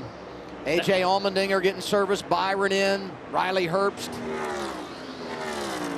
Down the backstretch last time, Heim faded to the inside, just went ahead about midway down the backstretch and said, if you're going by on the outside. Man, this has got to be super frustrating for Hocevar. I'm intrigued by what I saw out in front of them. You know, we talk about Gibbs and Hamlin and where they will fall in. We're not going to win the race on lap 89, passing Corey Heim. So take care of your stuff. 11 to go this time. You know what? A+ radio, because they know their driver. Carson Hocevar is a personality in and out of the race car. His talent is undeniable, but he's still young. And you wonder if emotion takes over. Emotion is never good for a race car driver. They need to be focused and calculated. I love coaching your driver back. Survive to race another lap or another run. And you see the result right there in just a half a lap. He's calmed down. He's backed up, getting his car in clean air. He's been up there full throttle, pushing as hard as he can, heat soaking everything in that car, burning fuel, more importantly. Luke Lambert, crew chief, Tyler Green, spotter. Talk a lot about teams supporting each other. It's a great example. Now we have Reddick on pit road. Marty, it's been an interesting weekend for the 45. Hated his car Friday, good in qualifying. Where does he stand today? In fact, the quote Friday, Steve, was, I feel lost. I feel like I never raced here before. But he told Billy Scott, a half lap into the qualifying lap, I can already tell, way better. What a move by that 2311 crew. The behind the jack move for him. Said 1 and 3 look good. 2 and 4 need a little bit of help. They're going to wait on fuel. But he said overall, balance was closer to neutral for that run with Tyler Reddick. Reddick was 7th when the green flag cycle began. Look at this battle. I mean, this is fun to watch, these two teammates. Yeah, 10 to go in the stage. I expect the majority to probably come to pit road. Some might try to stretch it. There's some guys back that might try to stretch it, but if they can't make it, this will be for the stage win. I don't want to make it an emphatic statement yet because there may be some gambling on fuel, but this right here is telling the story. Most have to come to pit road. Logano, Blaney, a couple Penske cars. Shannon? Yeah, Joey Logano, most recent winner, saying that the car is close. He'd like it tightened up just a little bit. But, guys, they are going to go back on a right front air adjustment that they made on the previous stop, Marty. The Team Penske Brigade coming down pit road at the Boss Man's racetrack. 10 to go in stage 2. Ryan Blaney said handling much better on that run, and the turn stayed with him the entire run. Next lap, Corey Heim will be coming to pit road. Race leader going to give up the top spot, get his scheduled service. He was the driver that ran it longest in stage 1, benefited from that caution. We continue to keep an eye on Ty Gibbs and Denny Hamlin, who have cycled to 12th and 13th on track. With all those cars out in front of them, still need to make a pit stop.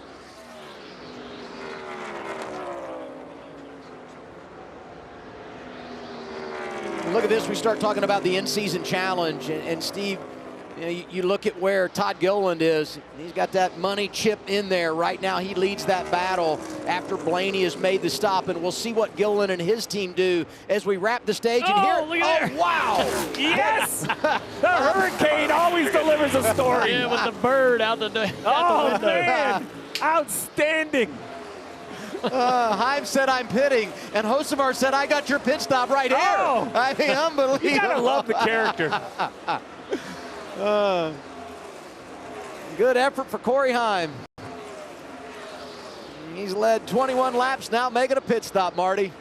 Adam, you got to wonder, was that just a shot at his rival, or was that him trying to catch a little draft off the 67 as he came to pit road? Corey Heim said the handling very good with the car. Could use a little more late run turn. That's the only complaint. They've been able to run long all day long, pitting with the 67 here with 8 to go in stage 2. That puts John Hunter Nemechek in the race lead. Barry, Cindric, Briscoe, Preece the top 5, how do they manage the rest of the stage? It was entertaining. The 67 came to pit road. It was Carson Hocevar passing by, letting know, hand out the window. Yeah, that's the international signal for, thank you, buddy.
I love doing prep work for the Brickyard 400 because you're reminded of all the great moments. Gordon getting it done here. First race in '94. 30 years ago, we kissed the bricks for the first time. Yeah, DJ and crew chief Todd Parrott. How Tony about Stewart. Smoke? Yeah. Indiana guy climbing the fence in '05. Jimmy Johnson on an incredible run. 2 in a row, multiple wins here.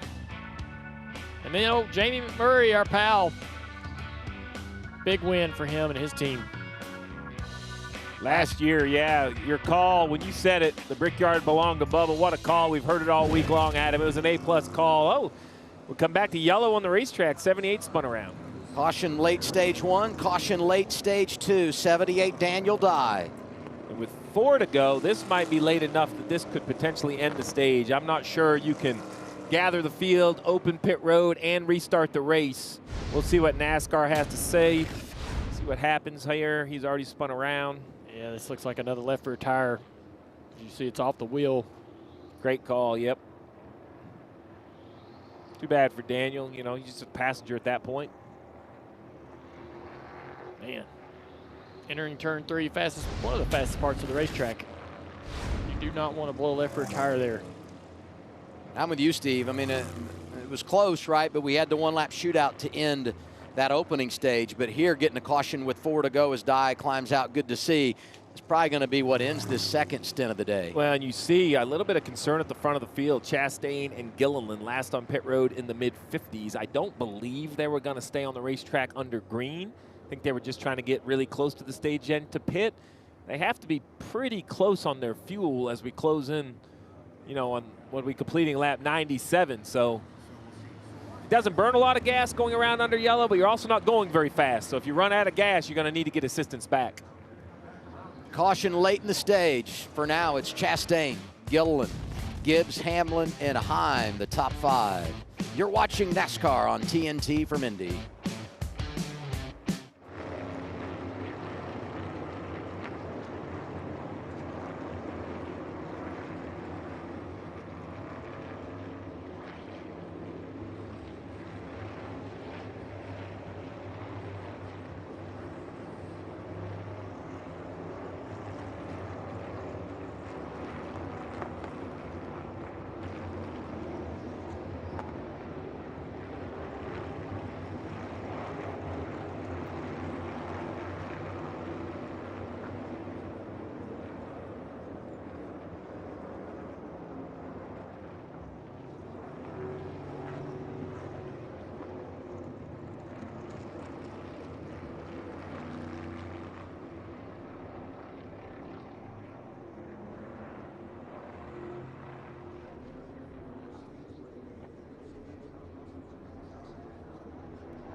There it is, Indianapolis Motor Speedway, hosting the Brickyard 400 and closing on the end of stage 2 under caution for the 3rd time today. Had one in stage 1 for Kyle Larson, had the caution at the end of the stage, and now this one for Daniel Dye. And this is going to end this 2nd stage. We'll run it out and then reset. It's like a little halftime break. Even though it's the end of stage 2, you go to concessions, get a little hydration. It's a little warm day here.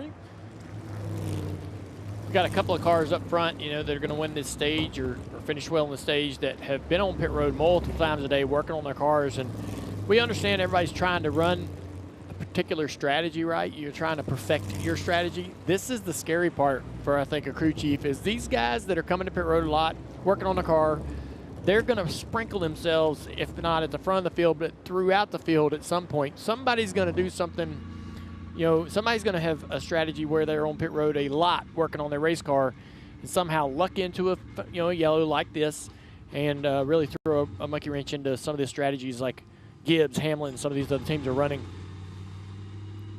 One guy that benefits here, Ryan Preece, they were 29th before the cycle. And as everything goes through, they make their pit stop. He's 7th. Needs stage points. He's going to get some. Came in on the outside looking in. Yellow flag is out at Indy. We'll do the green and white checkered flag when we return.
NASCAR Cup Series racing on TNT is brought to you by Credit One Bank for what's ahead, and by Straight Talk Wireless, an official partner of NASCAR, available at Walmart and straighttalk.com.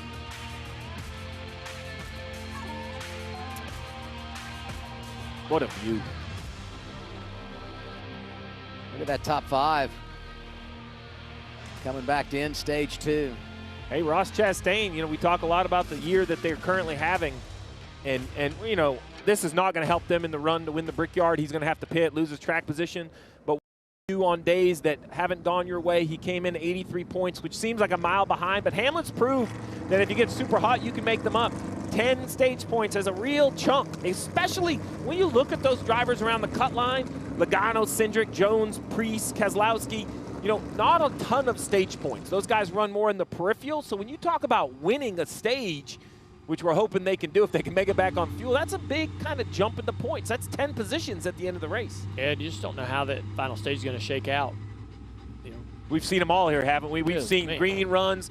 Casey Kane, I think we had, I don't know, somewhere between 1 and 30 overtimes. You never knew you could chase sunset in the Midwest in the summer, but we did. I mean, this race, you never know how it's going to finish.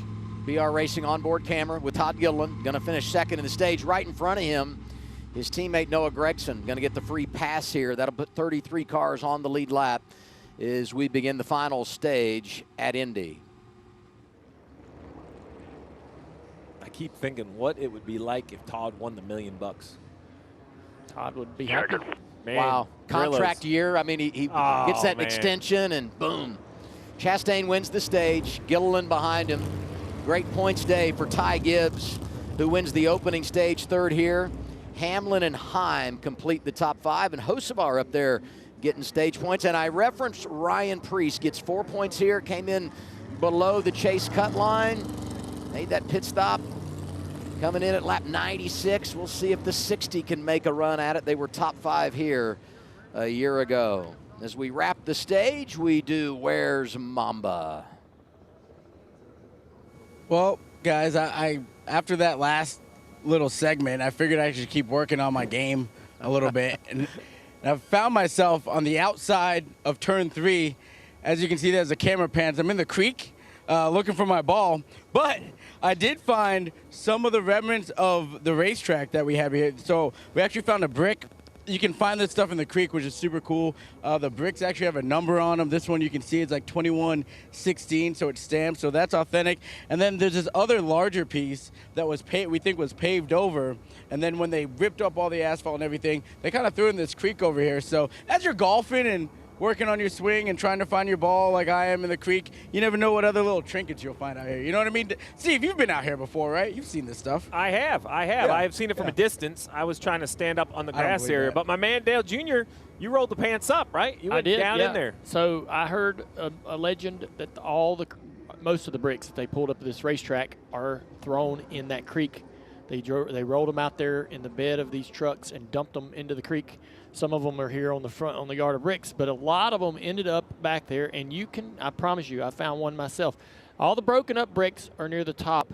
All of the full bricks have sunken. They've been in that sediment in that creek for 80 years or more, and they settled 2 to 3 feet low in that sediment. So if you dig down deep into that creek, you will find yourself a full, authentic 100-and-something-year-old brick that was the surface of this racetrack for its early years. You hear that, Mamba? You're from the Northeast. You've been clamming before. We got to get those clam rakes out, get down in that sediment for the full brick.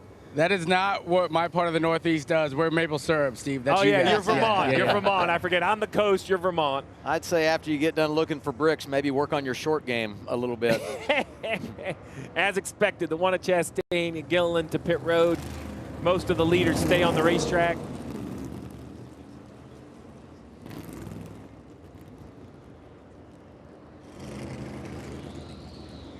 Steve said it at the end of stage 1.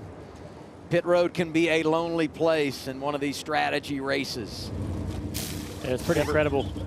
We've had 2 stage breaks, and under the stage caution, I bet you can count on 2 hands how many cars have come down pit road to work on their cars or take fuel. So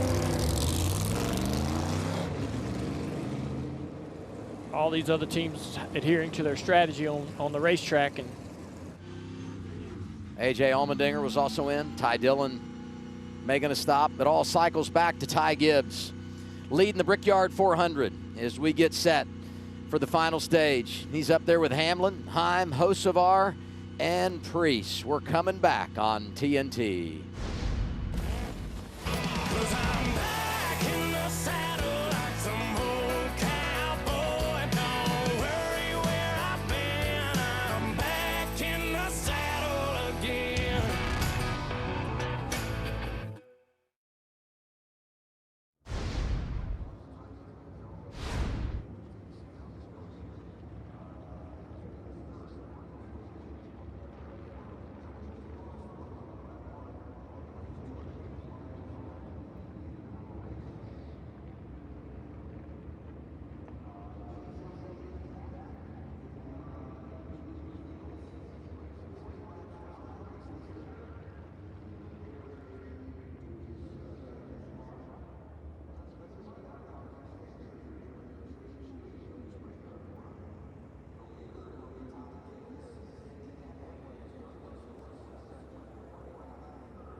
Welcome back to the Brickyard 400. Corey Heim, the prodigious 2311 driver, led 21 laps. Lap 92 goes to pit road. Carson Hocevar bombs him here.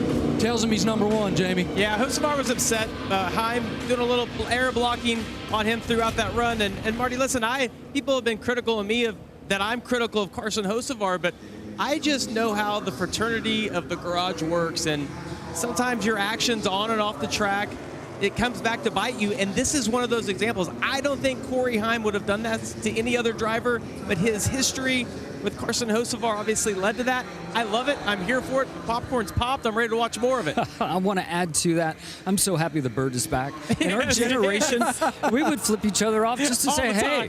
I mean, you can only get so many fingers up and out of the window net, so I love it. Yeah, good or bad, it's great. Yeah, it's interesting. Hocevar's crew did a great job. They said, look, we're not going to win the race on lap 89. Passing Corey Heim. Calm down. Take your time. We have a race car that could win this race. His crew did a great job. Yeah, crew, interjecting what's playing out with the strategy is everything. And as we've seen it, the strategy has been setting up for this third stage. And it's going to be very interesting. It's interesting to see how this plays out. Hey, one thing to keep in mind, Corey Heim, I know we talked about him doing the air blocking on Hocevar. He's in the best position right now to win this race. I can't wait to hear Steve break down the position all these guys are in. Yeah, Stevie, give us a snapshot of what we're looking at right now as we start the final stage. Well, we have 58 laps to go right here, guys, and I think it's the simplest. There's no more stage breaks. We know this thing could run green to the finish. Also, everyone in the entire field needs another pit stop. The question is, what has to be done under the pit stop? Well, hear it. The crew chief, Chris Gale of Denny Hamlin broke it down for his driver, give him a little synopsis of where we stand. 54 needs more fuel than us. 67 potentially could have a 3-second faster stop than us because they went deeper. So our goal is build as big a gap on the 67 before the cycle begins. All right, so there you have it. Advantage over 54, but behind on 67. What does all that mean? Well, let's talk about it. Fuel needed. Started at 56 gallons. We've put fuel in at different times. We've run a little longer. Ty Gibbs needs dang near a full stop, 20 gallons. Remember, one can is 14. When you get into that second can, you slow down your pit stop. Denny Hamlin may or may not need a splash from that second can. We'll see how accurate our calculations are. Corey Heim only needs 11.5 gallons of fuel. That could be a 2-tire pit stop. Booty Barker perhaps has done the magic again. Has he given his young driver a chance to steal one from his owner, Denny Hamlin? In my mind, this is down between the 11, the 67, and don't sleep on Carson Hocevar. Restart number 1, Dale, and then execute the plan and get the fuel in the car. Yeah, that's going to be important right here to try to, maintain, if not gain spots on this restart. You see Priest up there on the outside taking a row. Carson Hocevar decided to be on the inside. That allowed the 60 of Priest to go to the outside, gaining a row. Now, if you're going to give up that row, if you're Hocevar and you're going to give up that outside second row, you dang sure better have a great restart and not lose more spots, come off turn 2 in 6th place, right? So that's the urgency on the 77. Priest says, hey, thank you, man. I'll take that extra row on the outside. Now he's going to fire it off on the outside of Denny and try to gain even another spot. Every driver out there has kind of got that mentality going on right now. Hamlin one of the inside lane here. He'll go behind his teammate Ty Gibbs. Puts Heim on the front row. Everyone else in the field, we're right on board. The Wendy's camera here with SVG. All these cars in the back, they're just trying to make something out of nothing. Hardly any of these cars have a real shot to win this race. They're just going to try to gain as many spots as they can during restarts like this. And a lot of opportunities. 34 cars on the lead lap as we begin the final stage. Gibbs and Heim on the front row. They've combined to lead 54 laps today. Final stage of the Brickyard 400.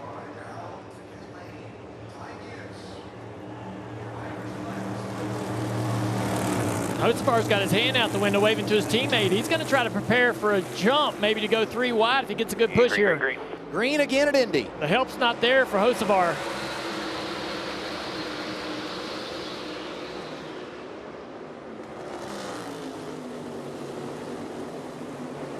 Heim and Denny side by side. With that radio, Hamlin knows that he had to try to get in front of the 67. He concedes. Now Heim has to stay within touch, and behind him, Hocevar. He's already told him how happy he is with him today. Hocevar's there. He's going to have a run. Priest waiting in the wings in 5th. That red number 60. Suarez peeking out of line into turn 3. Hocevar is going to be seeing red. Same car in front of him again with a block.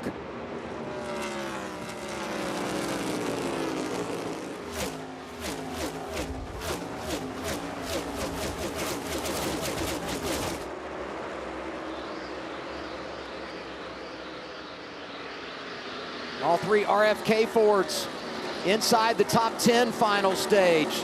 Had a nice outing here a year ago. Now we ride with last year's winner, Bubba Wallace. He's 21st on the board, right behind Nemechek.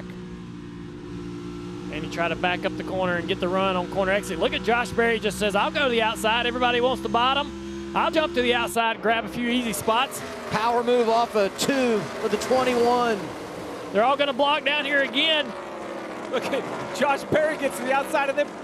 About runs into Blaney. Yeah. Briscoe's there. You got Blaney. You got Byron. We talk about Berry.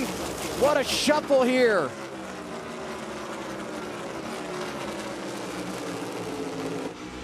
You're Blaney. You want to make sure you take care of your car in traffic. You've got the advantage right now when it comes to the in-season challenge.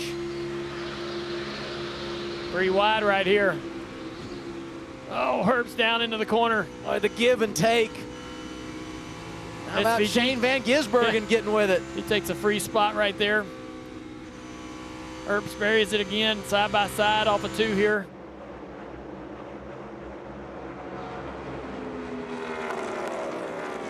further back in the pack. A lot going on. And a little downshift there for Ty. Back up front, Gibbs, Hamlin, Heim, Hocevar, Priest.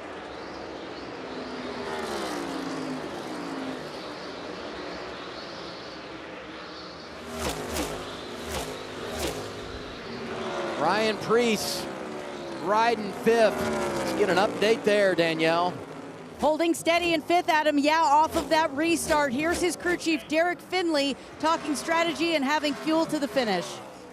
We are in great shape for our next stop. If there's a caution, doesn't matter. We only need one can to finish the race from here. One more stop with one can. So we will have a faster pit stop than everybody within, I don't know, any sight of you right now. Copy. You said, and they said earlier, we want to make something out of a day like this. Fighting for a playoff spot, Adam, only 23 below the cut line. Well, and every time I've seen Derek Finley in the garage this weekend, he just looked stressed, running the numbers, going through all the scenarios, but here we are, final stage, right in the game. Yeah, and that radio is exactly what we're seeing out of Priest as well. He is in the same situation as Heim. A real chess match out there currently. McDowell 6, Shannon. We're not the only ones listening in to that radio from Priest, because Michael McDowell's crew chief, Travis Peterson, just told him the same thing. He said the 60 is best on fuel to the end. Yeah, the 60's best. I think the 67 as well. It's so difficult to try to understand. We mentioned that poker hand. Well, we have 4 of your 5 cards show now. There's 1 card left. You see that nerve? Look at that foot. Look at that foot. He has no idea that's happening, but he's a wreck right now. Now Travis is going to get back, and his aura ring's going to say, you had 106,000 steps today. We don't know where you walked, but your foot was wiggling the whole time. I find myself doing it in the booth. I mean, when you reach this stage, it's all on the line. It's right there in front of you. It's going to be fascinating. And to set the stage, big block right there. We expect this to happen in about 10 more laps, because you're going to want to do it right away. As soon as you can make it to the end, you're going to want to pit. Like a road course, you're going to run it backwards. Oh, Dylan got loose right there. Chastain says, all right, I'll take the spot back. This is a battle for 28. But pretty entertaining. Boy, it never stops right down the boulevard. Todd Gilliland. He's still thinking about $1 million. Racing Chastain. The Todd father. What'd he say, Gilly for a milli, right? I mean, that's what he's thinking about.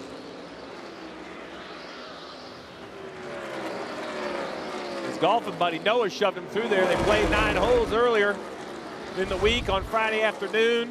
I asked him how they did. He said, man, I shot 42. I was like, how'd Noah do? He said, man, he had fun. And he didn't get a number out of Noah. Ty Gibbs, the race leader. Green flag pit stops coming up. And you're watching the Brickyard 400. It's NASCAR on TNT, presented by Straight Talk Wireless.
Just under 50 laps remaining in the Brickyard 400, presented by PPG.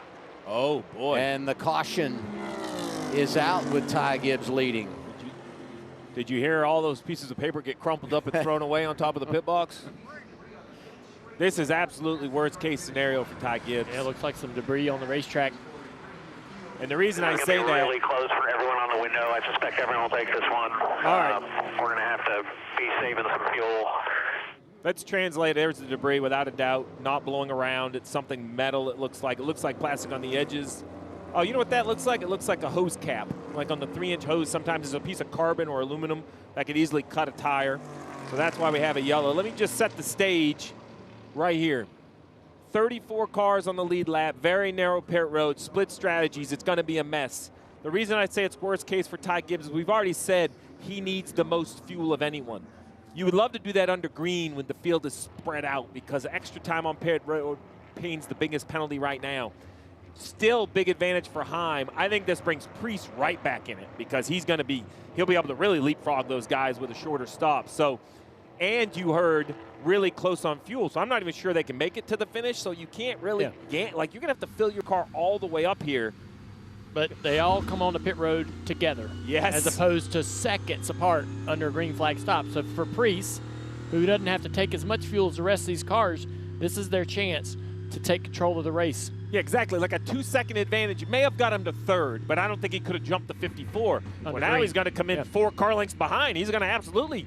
I'd be shocked if Heim's not the first car for pit road, Priest second. The trouble, though, is a lot of cars won't be taking in full sales. There'll be a lot of cars exiting stalls while others are entering stalls. Can you get on and off this pit road without having to stop, wait, or run into somebody? And then who in the back says, you know what? I'm going to stay out here. I know everybody thinks they're in their final window, but I'm, Bubba Wallace, running 20th. I'm just going to stay out. I'm going to run 20 more laps, fill my car all the way up, put some fresh tires on then, and hope for a bunch of overtimes, right? We've seen that here before, too. Like, who's going to just find a way to give their driver a chance to win the Brickyard? Big finish coming here, a weekend off, and then the season continues in 2 weeks' time at Iowa. Saturday, August 8th, practice and qualifying on True TV and streaming on HBO Max. It'll be there the rest of the year, the run to end the regular season, and of course throughout the chase. And Cup Series race coverage goes back to USA Sports. We'll finish the regular part of the season before those last 10 races to see who will be crowned the 2026 champion. I'm excited to continue with my friends at USA. Dale, I know you're going to go back to just continuing to win races on Saturday, and Adam will be calling them from the CW booth. So we'll all stay busy. It's going to be fun to continue on. This racing's been so good. That short track in Iowa in a couple weeks, it's kind of less hybrid. It's like this odd 7/8 mile. It's got high speeds, yet lower grip, some paving seams in the corner, just a lot to go down. Yeah. Set the chase in a few weeks. There's a lot happening in the NASCAR world. I mean, you think about the 5 races to end the regular season. Here, Iowa, you got New Hampshire in there, the short track at Richmond, and then Daytona, the finale. Anybody's guess what could go down there. And speaking of which, I know we said it in the pre-race, but congratulations. I know it was a big win for Carson yesterday. Junior Motorsports 1, 2, 3, 4.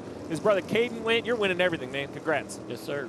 First time ever. We had a 1, 2, 3, 4 sweep in the O'Reilly Auto Parts Series. Big pit stops coming here. Ty Gibbs leading them down. Service with 44 to go. Right on the edge of the window.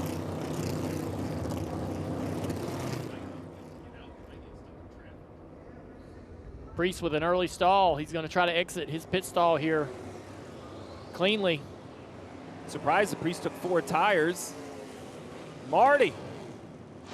Adam mentioned it. It's going to be very tight to the end here, but most teams think they can make it. So you're going to see Ty Gibbs in that 54. They're going to have to go with 4. We've talked about their fuel deficit all day long. But for the 11 of Denny Hamlin, the 77 of Carson Hocevar, it's going to be right sides for Hamlin, right sides for Corey Heim as well, and a drag race between driver and owner off the pit road, and Corey Heim takes the lead here on pit road. Heim wins the race off. You got to go down outside the top 5 before you see Ryan Priest there, who does get 4 tires. And right behind him, it was Bowman. Here's the race off the pit lane. Heim in front of Hamlin. That's a hell of a race off of pit road, but why does the 60 take the 4 tires? There was their chance. to basically take the lead of the race, Steve. I agree. Oh, man, crew member contact on the 23. We talk about how narrow this pit road is, but I'm with you, Dale. Man, that's a scary situation. I've been one of those guys before. Those cars do not give. I agree. Unless they think those fresh left sides are going to make a difference. I haven't seen it yet today. I really think that Priest, he's going to wish he had that one back. I could be wrong. Only time will tell. How about the crew on the 23, Danielle? Yeah, for Bubba Wallace, it was right sides and fuel only. Then you saw Bubba overshoot the box, have to back up. And Stevie, remember, not only are these some of the longest as well, makes it very challenging up and down pit road for these drivers. Yeah, it's hard to jump out. It gets very narrow. Seems like everybody's up. Hopefully they're all okay. Scary situation. A year ago, Bubba ended that 100 race winless streak, going to victory lane in the Brickyard 400. Problems today. We're back in a moment on TNT.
Time for our Kalshi market odds. Kalshi traders are currently forecasting Denny Hamlin at 43% to win the Brickyard 400.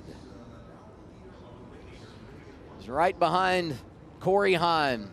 He won that race off the pit lane. Well, and need to pay off the Ty Gibbs situation too, Steve. Yeah, so Heim's leading Gibbs, who was the leader. We talked about how he was going to have to take more fuel, and under green he was going to lose a handful of spots, but under yellow, what does that really mean? Well, he rejoins the racetrack now in 14th. So just such a great day. Tyler Allen continuing to call a good race, a little on the aggressive side. Dale, you said it earlier, that fuel tax, you got to pay it, you got to pay it. Well, unfortunately, they didn't pay in the first quarter, the second quarter, or the third quarter, so they had to write a big check for fuel tax in the fourth quarter, and here he is now, 14th. Now, we'll never know how the 43 laps are going to finish here, but look at all the names in front of them. You know, Heim, Hamlin, Logano, Bell, Briscoe. There's some tough competitors. How about Logano? We haven't seen him all day. Well, Bell, the same thing. Yeah, this is just doing a really nice job. I mean, Bell went from 23rd to 4th. Talk about a huge advantage in the fuel situation. Yeah, Logano 19th to 3rd there. As we do the choose, anticipating this restart that'll come with 42 laps remaining. Everybody getting ready to go. Let's do Where's Mamba? Yeah, Adam, you know, it's hollow ground here at Indianapolis Motor Speedway, and one of the places that everyone wants to be, the place everyone wants to be, is Victory Lane. Similar to North Wilkesboro, we have a cool elevator that brings you to the top, and then, of course, you're in here with the milk at some races, with the trophy, and this thing is amazing. All the names are along the bottom here. Everyone has won this event, has their name on the trophy, so we'll see who will add their name to it by the end of the day, Adam. Some big names at the front of the field. And just think about Corey Heim. He proved to us at San Diego the moment was not too big. And here he is in position in Indianapolis. First time he'd seen this racetrack and got a shot to win Brickyard 400, Marty. Adam, we've given a lot of props to 23-year-old Corey Heim out of Marietta, Georgia. Well, how about us crew chief Robert Booty Barker? He has been around the Cup Series garage a long time. And Dale, I love what he just told his young driver just a moment ago. Do not forget, you're the baddest man here. That little punch of confidence from a veteran like that's got to help a young driver. He's worked in this garage a long time as a mechanic, engineer, shop guy, now crew chief for many, many years. Step back of that role now, asked to fill in here in these opportunities, and what a chance he's giving this young driver. Incredible race car. You know, doing these one-offs, running every now and then, a little limited schedule, tough to do and tough to be competitive at it, even with a great race team. That pit stop time difference is not crew execution. Both crews executed well. That is crew chief and strategy. Heim only needed 13 gallons, did it in a hurry. Ty Gibbs needed 19 gallons, 12.9. That's just the difference between leading the race and 14th. But now, Corey Heim, front row with his owner, he's going to have to prove that he is, quote, the baddest guy here. That's what his crew chief says. And where does everybody stand on fuel? 42 laps to go in the Brickyard 400. Heim's got his hand out the window, waving to the car behind him for the push. Both rows lined up really well, headed down, and oh, Logano's going to look low. That's going to give Denny the chance. Denny outside lane, big restart, number 11. He's on point at Indy. Denny Hamlin will have to send a fruit basket to Joey Logano, because as soon as he pulled left. Reddick knocks the 6 of Keselowski way up the racetrack. It's time. Gloves are off. Back here. I don't know if this will stay green. Look at him. Look at Hocevar right down the middle. He and Gibbs connected. Gibbs trying to come back after that extended stop when they had to wait on fuel. Around they go. Blaney into the wall. Think about the in-season challenge. Oh, my goodness. Stay up high. Where's the Grillo man? He's coming, Steve. Todd Gilliland is not even sure what he's going to see if he sees that 12 car. There, we're on board with him now. What an upset we could have. Caution number 5. And this is helping everyone's fuel. Remember, we thought they were outside their window. Right now, they're coasting, engine shut off, doing what they need to do. Man, that, 3 wide, down the back straightaway, huge mess. Everybody got all tangled up getting into turn 3. Can't wait to see a replay, see how this one developed. Incredible move by Hocevar up the middle. Every week. See here the frustration from Blaney.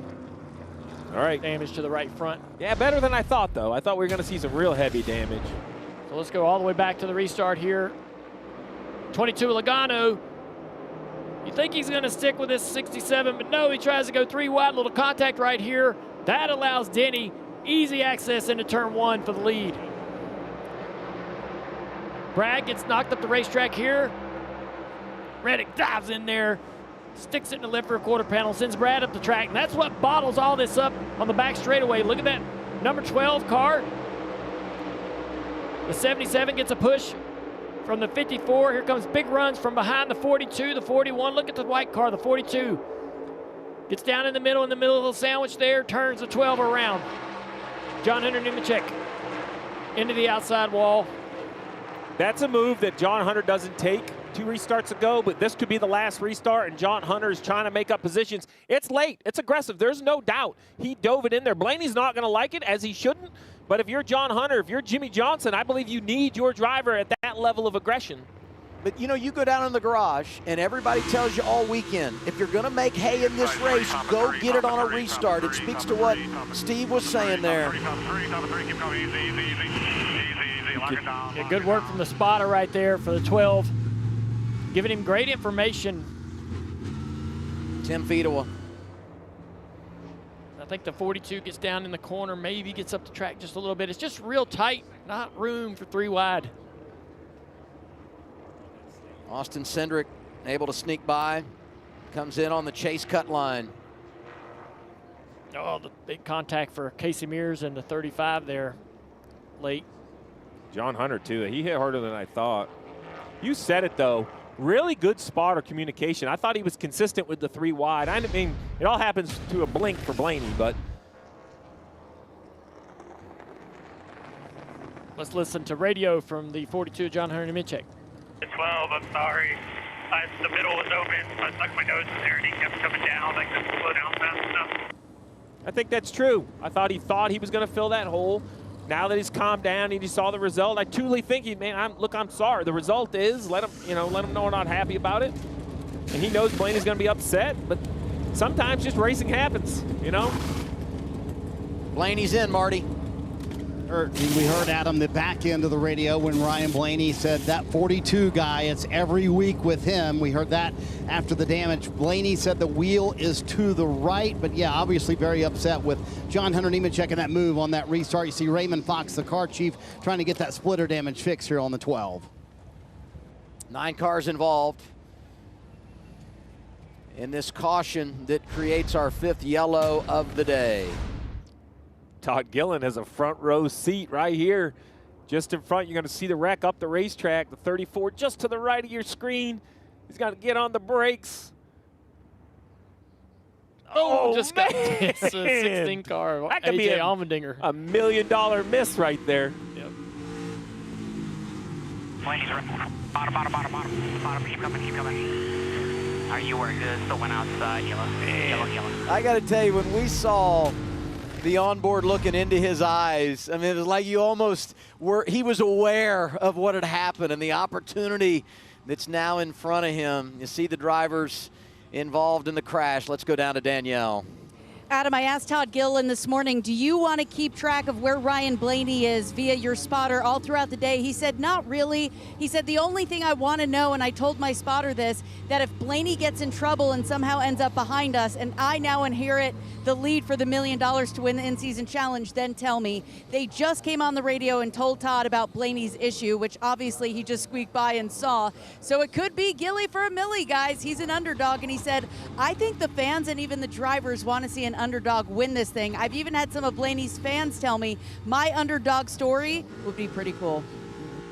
We had this last year. You know, Ty Dillon comes here going against Ty Gibbs, but it's Gibbs who wins the $1 million. We didn't get the upset in the final round. Today it might happen with Gilliland. Oh, this 12 car is ruined. That contact with the outside wall had paint, concrete, all kinds of things in the wheel of that car on both ends. So pretty good damage. I will be really, really shocked if that car has pace.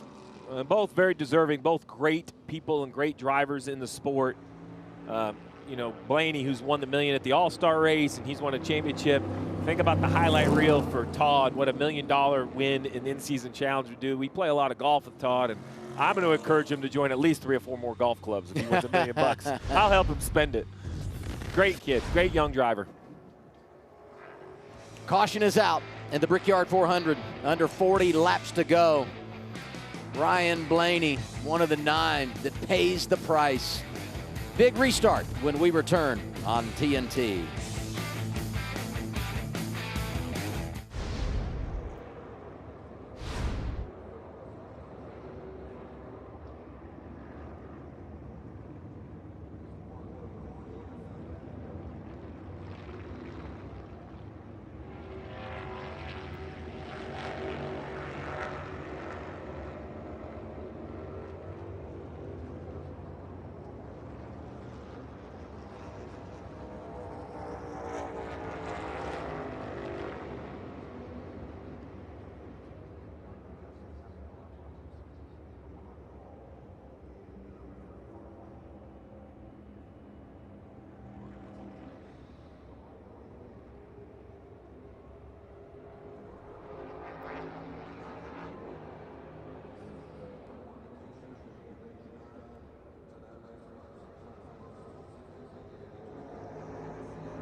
Talked earlier about a weekend off for the NASCAR community. Back at it 2 weeks' time at Iowa. Friday evening on FS1.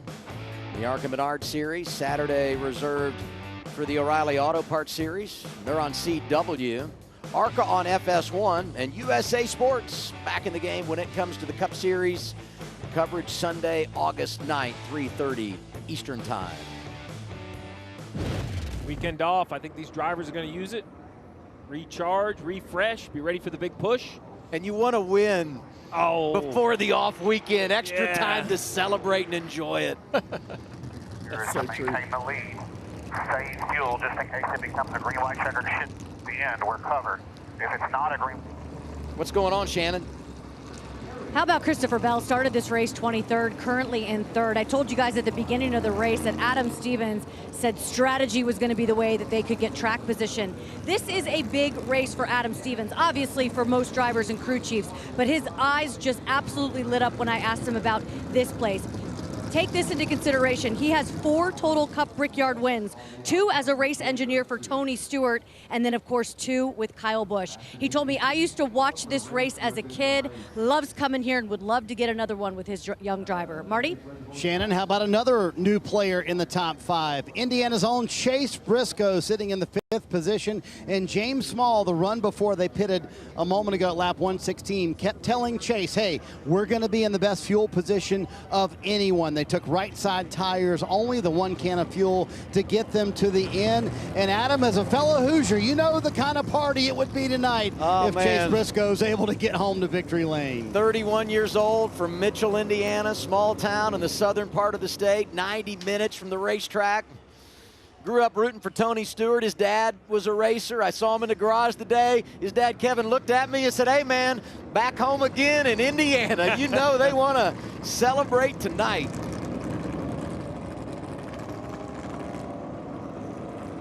Let's go back up front to that 11 car, Denny Hamlin, list some radio. Get with the 20 and ask him for the same thing, please. And please, let's work together here. You just saw what happened with 2 cars that didn't work together, Heim and Logano on that last restart. He's saying, hey, I like the teamwork with Christopher Bell. I'd love to have a repeat of that. I think Christopher will be happy to help this 11 car, unless, you know, something happens. Yeah, I mean, just think back at the races, though. These two have been battling. With the 600, they were side by side, and Suarez ends up winning it. We've seen Nashville. Yeah. I mean, think about the last lap at Nashville. Yeah. I think the intention would be that the 20 will help the 11. That will be the intention going into the restart zone. If the 11 makes a mistake on a shift or anything happens, you know, Christopher's got to try to take opportunity, right? But for the most part, I think you'll see that 20 give him the best push he can. Assuming that they're both going to be on the inside line here. And yeah, that's what it looks like. So Heim now is on the outside. He's going to try to get help from Joey Logano in the 22 car. They didn't work together well on that last start. But now being on the outside line, I think Joey's more committed to pushing than to trying to make it 3 wide. So Joe Gibbs Racing 1, 2, 3 in that inside lane. Hamlin, Bell, and then Briscoe. And then Reddick put the other 23-11. So it's a Toyota train on the inside of the. And then it's a Ford helping a Toyota in the outside lane. Brad Keselowski up there. Let's take it right here. You know, Ford has to be feeling really good about themselves right now. It's been well documented. They just had a down year at the high-speed racetracks. Logano with an absolutely monster performance last year. And look, there's racing still to be done, but man, we have a whole group of Fords inside the top 10. The first Chevrolet, Hocevar in 10th. I'm going to tell you what, Brad Keselowski's the one that amazes me. Won the Brickyard 2018. That's the only time that Roger Penske has won here at his place in the Brickyard 400.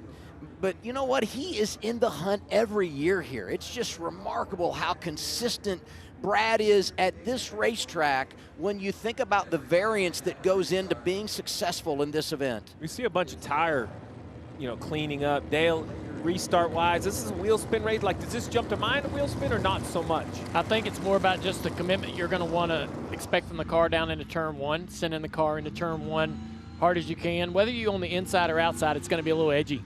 You're going to have, if you're on the inside, you got somebody stuck on your door. You don't have a lot of room to bobble or move up the racetrack. If you're on the outside, you're not in the groove with the most grips. You're going to try to find as much as you can by keeping these tires clean. I'm just thinking about the restart between Hamlin, one of the best in the field, a veteran, and Heim, a rookie. He doesn't know everything Denny knows. What can he do to try to, mount enough of a charge to try to take that? He knows that he failed on that previous restart. He knows that he gave up a lead that he should still have. So he's got to be determined to take it back, but from one of the toughest guys in the field. So we're not going to get to restart. Yeah, they're back to single file, I noticed. I think they're adding a lap. So real quick, 2 things.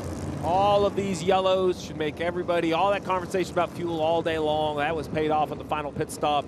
At this point, with all these yellows, I think everybody can make it to the end. So if strategy was your word, take one more gulp, grab a glass of water so you can stick with us through the end, because I think the strategy's over. Now it's just about who has the best car. And there's a reason why we talk about the driver, because as a crew chief, I love that I've given my driver a chance, but in the end, the superstar is now going to have to pull the belts tight and find a way to get these last 34, 35 laps done. What's going on, Shannon? They just told Joey Logano that caution should buy them a green-white checkered, so it sounds like they are good. But Adam, you were talking about just how important this race is for Team Penske, Roger Penske's drivers. When you walk into those haulers in the morning before the race, you can feel how much this means to these guys. Joey Logano told me this is the Augusta of racetracks. He said the open wheel guys have won many, many times, a lot of times, and these guys, they just haven't gotten it done for Roger Penske. Joey has had his heart broken at this track. He's finished second twice, and last season they played strategy right, were in the position late, and had a tire failure. He said that was the one that really stung. Right now he's in third, Marty. Shannon, I can't help but think about Denny Hamlin right now. He has come so close so many times here at the Brickyard. 4 third-place finishes. This would make it so Denny Hamlin gets all of the crown jewel races. He would complete the Grand Slam. And Dale, when I asked him earlier this week, would you kind of be calculated at the end of the race, or would you willing to be a little more desperate to win this one? He said, I would lean towards desperation. This one means everything to me. So kind of put me in that mindset, Dale. What's going through Denny Hamlin's mind right now before possibly the final restart of the race? Well, I feel like they've done everything that, everything the right way. He told us on the pre-race that they wouldn't jump off of the path. They wouldn't jump off of the traditional strategy. They were going to go by the plan that seemingly was the right one last year. And it's given them another chance to be in position to win this race. It's up to Denny now behind the wheel. No more coming to pit road. No need to save fuel. It's all on him. And against the rest of the field, I take Denny Hamlin most every time. 4 wins this year for Hamlin. Won 3 in a row early in the summer. Been Mr. Consistency the last couple of months, taking over the championship lead. Crew Chief Chris Gale told me this morning, we don't care about points today. It's all about getting this guy to victory lane here, and he's in charge of the field as we return to the green flag with 34 laps to go. Man, it gives me goosebumps. We talked on the pre-race about how special this place is. We've talked all day long about how hard it is and all the things you have to do right. And now if you're one of these cars, anywhere in the top 6, 8, or 10, you think, man, there's some sort of scenario where it could be our day. We've done our part. Some chances better than others, but man, if you're any of these guys, you have to be so excited to be still in it. The opportunity is now. Pace car is in. Inside lane, 64 career wins. Outside lane, 1. Hamlin and Heim to get us going again at Indy.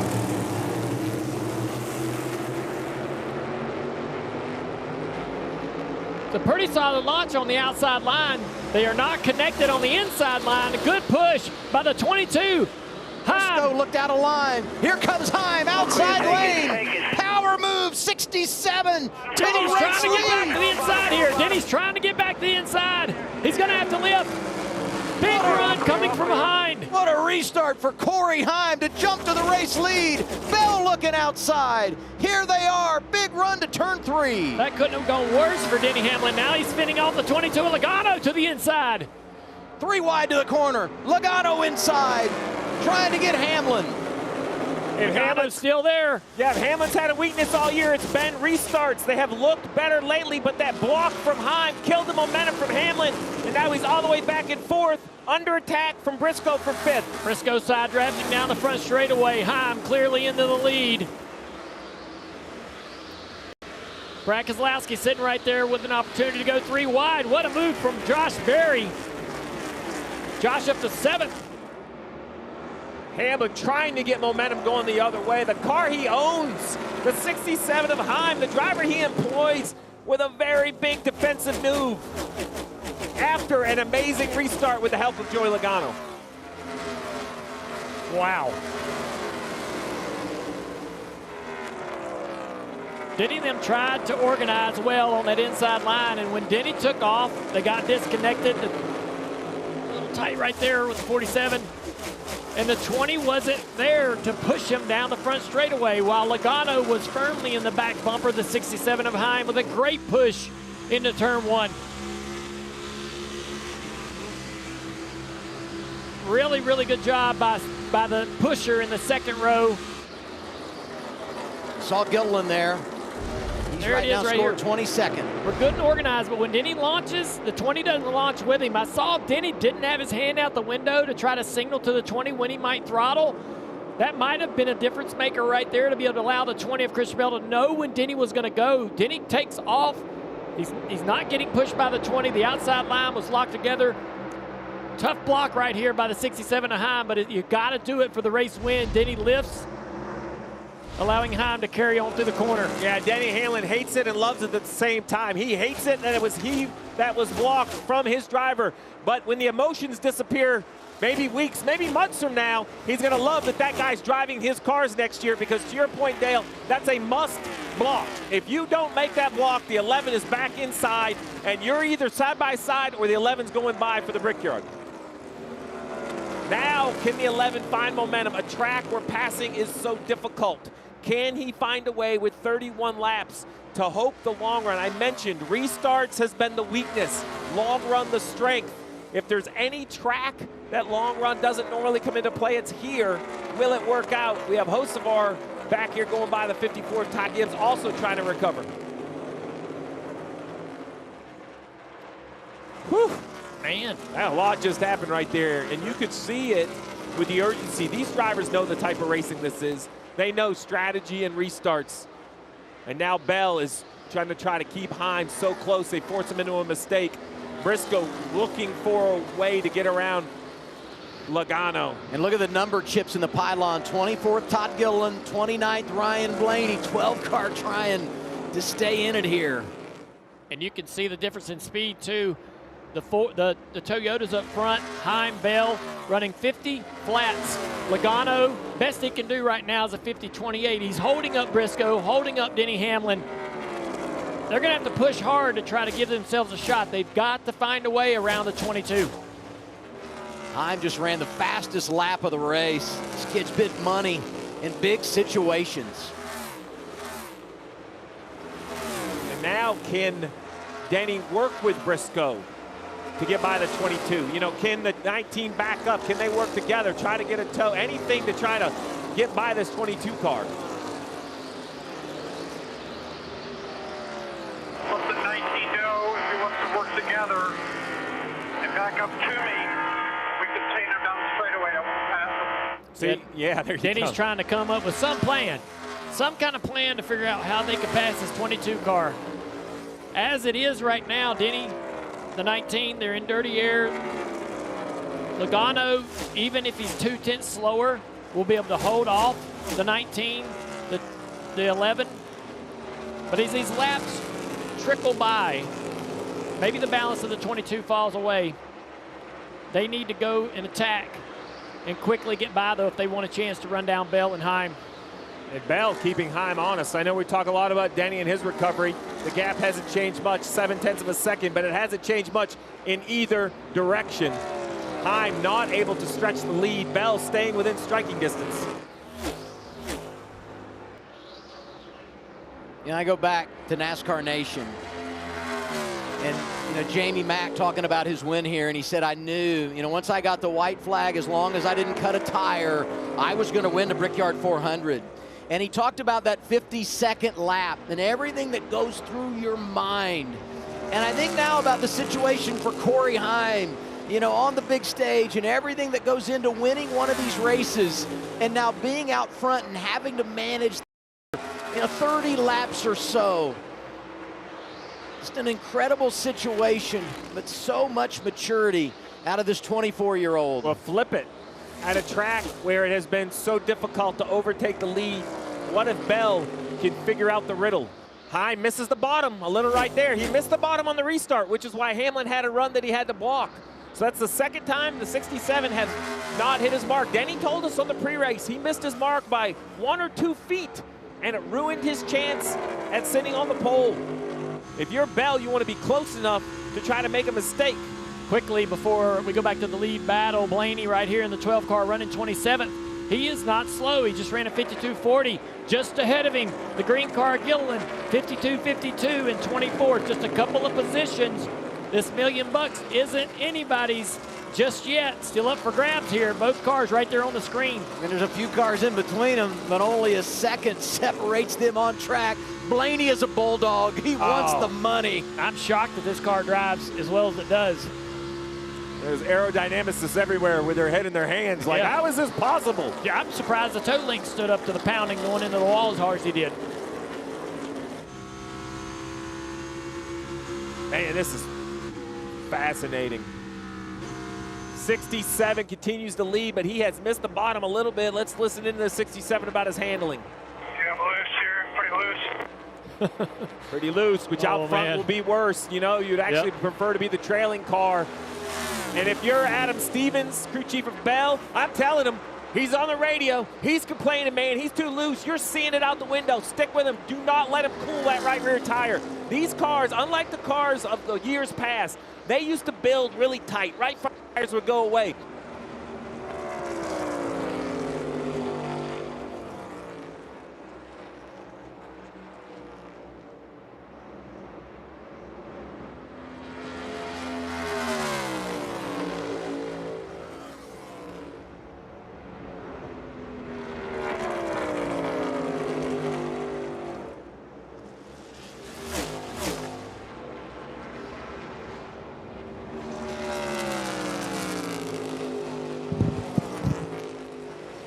I talked to crew chief Booty Barker on Friday during practice, Adam, and he said, I'm not going to be surprised at all if we have a shot to win this race, even though Corey is not full-time in Cup yet.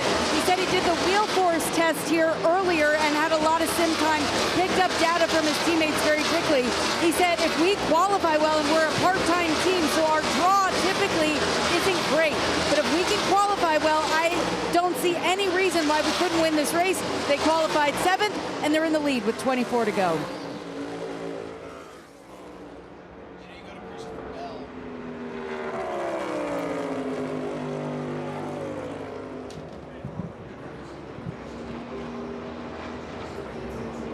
I was talking about how these cars built. Sorry, a little technical issue. I think we've worked through it here now with some audio.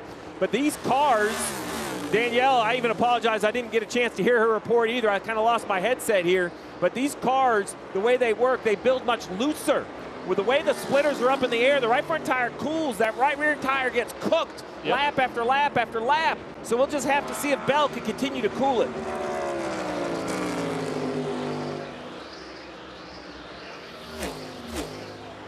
.23 to go, and in this situation, I just can't help but think of some of the heartbreak that Christopher Bell has dealt with here in 2026. 5 runner-up finishes, 4 of those coming in the last 9 races. And you think about what this team has overcome, the broken wrist when they had the big crash at Michigan, and how they have fought through that, and still very much in the game when you look at the point standings inside the top 10. This is the kind of team with a victory that can get on a run late in the regular season, and even though they've been behind and had a lot of bad luck, be a big part of the conversation when we get to the chase. And he's hanging in 4 tenths back right now, Shannon.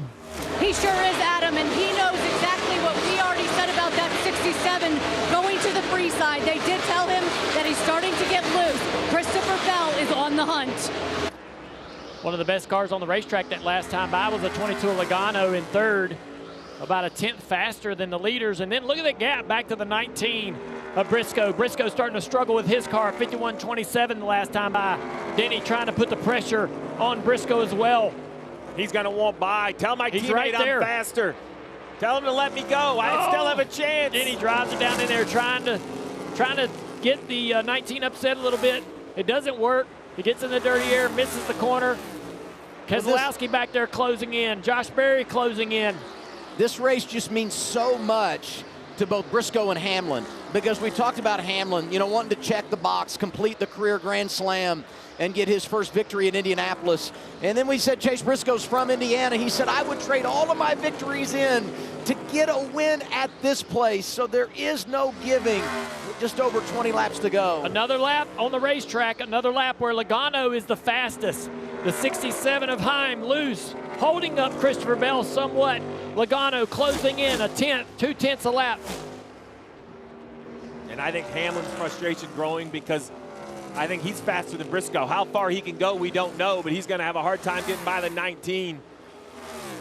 Can you imagine if Joey Logano, after a statistically worst year in his career, goes back-to-back, including the Brickyard? I mean, you think about the history of North Wilkesboro and everything about that place, and to win there on a very historic night, and then come to Indy and not only win the Brickyard 400, your first, but deliver it to the boss man, the captain, who owns the place. Another lap. Heim the slowest of the top three, 51.11. 51 flat for Bell, 50.95 for Logano.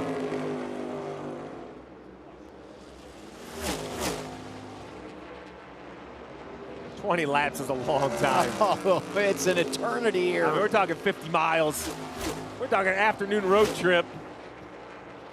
Talking about that 22 running quickly here. What do you got, Shannon? Yeah, Adam, you mentioned the win last week, and he did tell me it was a huge shot in the arm, but he said it's not time to start celebrating the momentum. Making the chase is just part of the goal. They want to contend, and like you said, all of the talk about Denny Hamlin never winning this race, never have won this race. Joey Logano in the same boat. He said, this is the #1 race on the list that I want to win. The dream of kissing the bricks is a real thing. Well, and Shannon, last week prior to North Wilkesboro, he's below the cut line. Logano now 13th at plus 65. They are getting it done late in the regular season. And now we do our Credit One Bank ones to watch. Yeah, it's a guy we've been talking about, at least I've been talking about. Joey Logano, a 10th quicker, if not more, the last 5 laps. His 22 car's closing the gap. What can he do when he gets there? Well, he's trying to get to second. The guy in second, the 20 of Christopher Bell, the 31-year-old from Norman, Oklahoma. 5 runner-ups this season, still looking for his first win. He knows how to run well here at Indy with an 8th and a 4th in the last 2 Brickyard 400s. Can he find a way past the youngster, Corey Heim, leading? And Corey Heim is going to be my guy, making his 15th career Cup start today and looking for his second victory. We talked about the win at San Diego. The last time a driver got his first 2 Cup wins in his first 15 starts, A.J. Foyt, 1965, who, oh, by the way, has won 4 times here in the Indy 500. The 22 of Logano, 2/10 faster that last time by. And he wants Bell to get there, because if Bell can get next to the 67 for just a blink, the tow will be gigantic, and those two will slow down. I don't think he wants Bell to get by because he's faster. 2/10 again that lap. Logano's going to get there. I just wonder when he gets within 5 or so car lengths, can he continue to close the gap, or will he stall out? The 22, a half a second faster than Briscoe back in 4th. Pretty impressive. Didn't think the Fords had a lot of speed, didn't qualify in the top 10. But late in the race, when it really matters, when you press the button, when everybody's giving everything they got, this 22 car seems to be the best car on the racetrack. They find a way. That's how I would describe that team. It's simple as that. With the fastest car, they find a way. With not the fastest car, they find a way. They continue to just find a way. 2 tires. Comes in 13th, right on lap 116. Uses that fuel load to jump forward all the way up into the mix. Paul Wolfe continuing to find a way to give his driver a chance. The question is, can the experience of Bell or the experience of Logano pay off? I just think about the combo of that 22 team. And you mentioned Paul Wolfe, a tremendous leader on the box. Coleman Presley on the spotter stand does such a good job. He and Joey, the best of friends. And Logano behind the wheel, a 3-time champion who has had so many big moments. I think his eyes are making him a shallow 3, about a half lower than the 20. Almost a second back. It took a while, but he's closed the gap. cut it in half. Going back to the challenge drivers for $1 million. One position, one car separating them. A.J. Allmendinger, you see Gilliland right there. A.J. and then Blaney in the 12, still hanging in there, battered, beaten. Right side of that car destroyed the fence. The game within the game. Drama for the $1 million in the in-season challenge. A champ going against the upset-minded Todd Gilliland. And it's getting tight up here with Hyman Bell. Bell is closing the gap. He's going to be in positions now where he'll get the toe down the back straightaway or down the front straightaway, being able to possibly make some moves. The 67 will have to become defensive. That draws the 22 into that even more. Man, and it has been a steady climb, Dale. You saw it right away, but the 22's advantage continues. 14 laps to go. That time by as well, another 10th for Logano. Still yet to stall out as he closes the gap, and he can see it. He's getting excited behind the wheel. He can see what they're struggling with in front of him. Can look at their cars yawing, not turning, missing corners, missing apexes. 5 seconds behind him. Briscoe still in front of Hamlin. And when we talk about this track and 4 distinct corners, we saw how much Denny Hamlin lost when he had to make a block. You miss the apex once, or you make one bobble, you just can't do anything. There's nowhere to hide. They are coming and coming with a run. You know a block will end up in a wreck. You're going to try to be wide. I guess you try to put him to your right. How many laps more to go? Yep, 13 right here. He's like, there he's hoping for a little smaller answer. Right. Like, count these laps down. This is taking forever for Corey Heim. You have to ask yourself, is this the race that will come to Joey Logano? Remember last year, Joey Logano, Paul Wolfe strategized their way into an unbelievable chance to win the Brickyard, and a flat tire in the closing laps just took away their chances. Talk about heartbreaking. Right here, he was the leader. He had control, much like Heim does here. We all knew Logano wouldn't make a mistake. That's his signature. He had to save a little bit of gas, and a flat tire ended it. Maybe the Brickyard will give back to Joey Logano and give him a chance. He's going to need a little break from the 2 in front. Well, I don't know, Steve. The last lap by is the first time in a long time he's been even with Heim in lap time. 22 is going to have to hope that these 2 in front of him start to race, and start to race soon. Another lap right there where Joey's actually the slowest of the 3. But I think he's close enough now if they do race. They've got to start racing quickly. If they get side by side, I think for one corner. Yeah. I think if they contest in one corner side by side, Joey can be there. Yeah. 3 seconds back, no. 1 second I think could be made up. His window is closing quick. Okay, shift left. Paul Wolfe, right side of your screen. Over 550 starts as a crew chief, 44 wins, 3 championships. He has seen all of this before. Shannon, we are closing in. 11 to go. Next time by. You know, Steve, I asked you earlier today who was one of the best crew chiefs in the garage with strategy, and you did not even take a pause. You said Paul Wolfe. I asked him about that. He said it's something he started working on when he was crew chiefing for Brad Keselowski. He says he takes all of the information that he gets from teams about the trends and the history, but it's his job to apply that to the race. He says you got to understand your driver, your car, and how the race is playing out.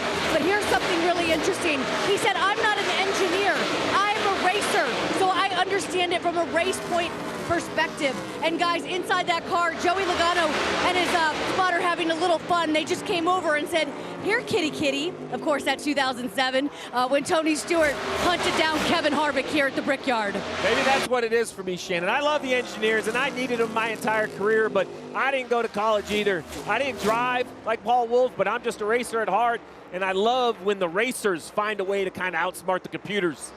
Behind these two, getting spicy at 10 to go between the 19 of Briscoe and the 11 of Hamlin. Hamlin has made some dives and just not made any error. Yeah, Denny told us at the top of the show that, you know, a pass is when a pass is made, it's several laps to put that pass together, and this is what we see him doing for multiple laps, getting himself in position to make a run either down the front stretch or the back stretch. Just a moment ago, he had an opportunity to try to pass a 19, just couldn't quite get there.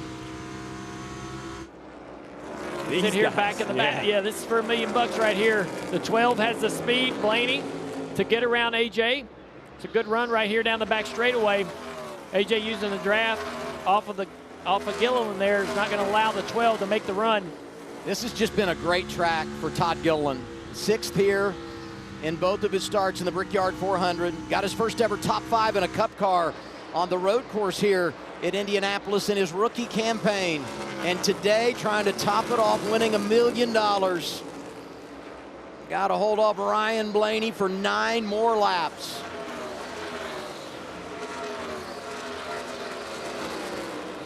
And you can throw a blanket over the front 3, much like you can these 3 back here.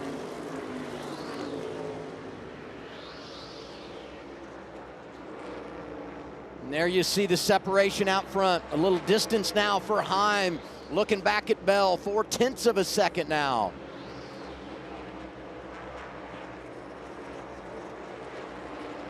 Oh, this has got to be just pressure-filled if you're the driver of the 67. Yeah, Denny's got a decent run right here down the front straightaway. I thought the 19 of Briscoe got high off of 4 there. Denny's not able to make a move, but looks like Heim's kind of settled in for at least right this moment. The balance issue on that car, you talk about being loose. You know that's not gotten better. You see the car way up off the corner there, a little bit loose. He's fighting this race car on every exit. But so far, he's been able to minimize any loss and keep that 20 car right at 3/10. He doesn't seem to get much closer than that. Right there, just inside of 3/10, but going to have him gain on you down the straightaways a little bit, and you want to be able to keep that gap anywhere from 3/10 to a half a second. That way the 20 doesn't have a chance to make a move late on the straightaway for a dive bomb into the corner. 7 laps remaining this time by. Joey now inside of 8/10 back there. Well, you know he's not going to go away. It's like Heim's starting to back the 20 up again. Is Heim starting to fall off a little bit more? Is Heim struggling with the balance so much? Aware of the 42 9 up ahead. Back in that 22 into this fight again. Not a great lap for Heim there, 51.42. 26 behind him in that 20 car, Bell. A 31 for Logano. Bell's getting closer. See right there? That's a little bit too close for comfort at the end of the front or the back straightaway. Denny's still just stuck behind Briscoe. Another week where Joe Gibbs Racing could very well put 3 cars inside the top 5. Been a great year for Toyota. Great summer for JGR. 6 laps to go for the man out front, Corey Heim. Corey's just got to do everything perfect, hit every corner just right. McMurray, Jamie told us at the top of the show how hard this track is, difficult, technical. You see the movement in the 67 car. This is not easy. He's on the ragged edge using every bit of the racetrack coming out of on corner exit of turn 2. But if he slightly misses a corner, that presents an opportunity for Christopher Bell. He has to find that magic balance of underdriving to not make a mistake, but driving hard enough to stay in front of the 20. Straddling that fence of aggression. Doing a very nice job as we come to 5 to go. Think about what he did out in San Diego. One of the toughest racetracks we've seen. The battle with Tyler Reddick, got clear and then drove off. I just think about the fact he had no experience here. I mean, we all talk about, and Denny said it, I mean, you want to win this race because it's Indianapolis, it's the Brickyard 400, it's a crown jewel. But as a driver, you also want to win it because it's so satisfying, because of the challenges it presents. And here's Heim, 24 years old, first appearance here Friday in practice, and he's in position to go get the trophy. But it's a quarter of a second now as Bell continues to fight. Yeah, the scary part for Heim is he has a real wide entry. While I think that helps his exit, it does give air to the 20 behind. 4 remaining. 10 miles.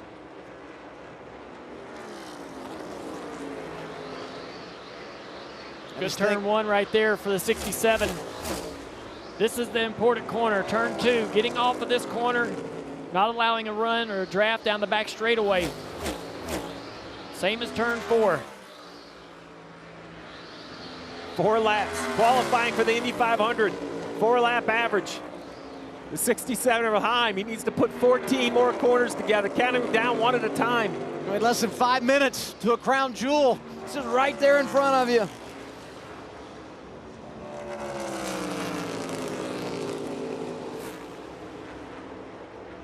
This is as close as the 20's been in many laps off of turn 4, but just not enough.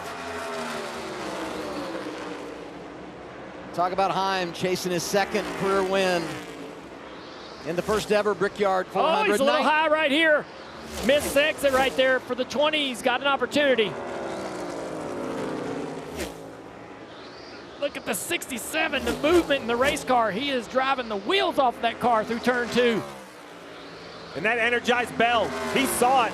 He knows Bell's there's there. a chance. Inside of 2/10. Christopher Bell knocking on the door. The battle for the lead. Going to be 2 laps to go in the Brickyard 400. Heim in front of Bell. Logano waiting in the wings. Another slide out of the back of the 67. It's a good run down the front straightaway for C. Bell. Heim's going to have to block here. 5 miles to the checkered flag in Indianapolis into turn 1. Clear. Wrap your bottom. Seabell couldn't turn and make the crossover. The 22, Logano's right there to pounce. You said block. Corey Heim with the defensive line into turn 1 worked. Look at him sideways through turn 2. He's trying to get a little bit of a draft off this car down the back straightaway. That's going to help somewhat. Coming to the white flag. Couple more important corners. You need to back up 4 and concentrate on the exits. Make sure you get off of the corner.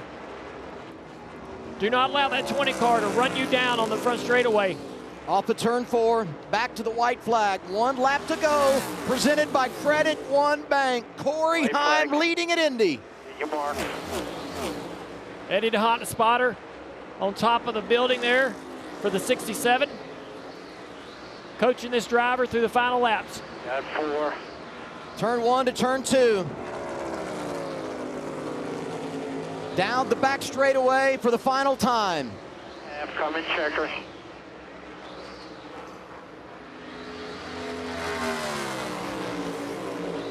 Jeff Gordon got his second career victory here in 1994. First ever Brickyard 400.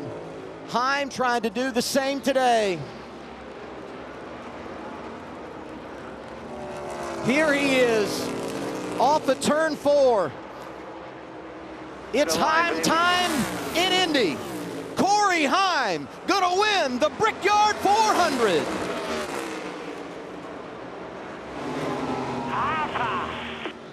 Get yourself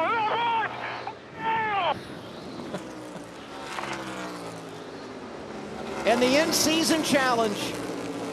There it is, off of turn 4. Todd Gilliland coming back to the checkered flag in front of Ryan Blaney.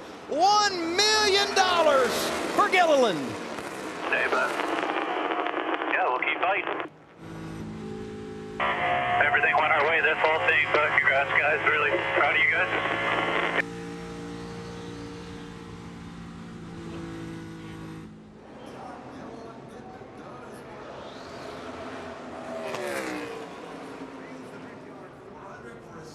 Call booty. 15th start, second career win. Bolus. Youngest Brickyard winner since Jeff Gordon did it at 23 years old in 1994. Heim just celebrated his 24th birthday a couple of weeks ago. What a season this kid's having. What a handful he's going to be next year when he's full-time. Truck Series champion. Everybody saw the talent, but how would it translate to NASCAR's top level? He's answering the bell. He wins at Naval Base Coronado, and now he's got a crown jewel victory, burning it down in Indy after taking the checkers in the Brickyard 400.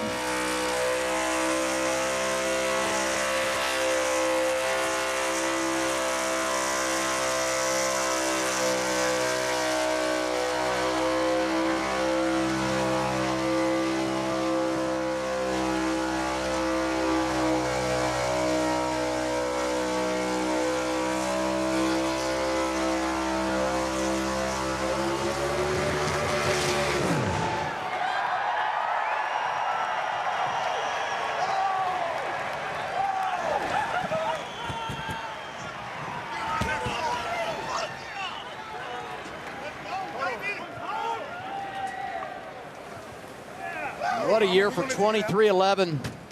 5 wins for Tyler Reddick, and now 2 for Corey Heim.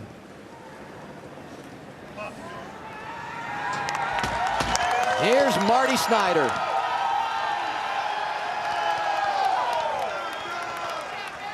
It's time indeed in the NASCAR Cup Series. A star is born. What a 6-week stretch for Corey Heim. The win in San Diego, that was massive. Birthday in the middle there, turns 24.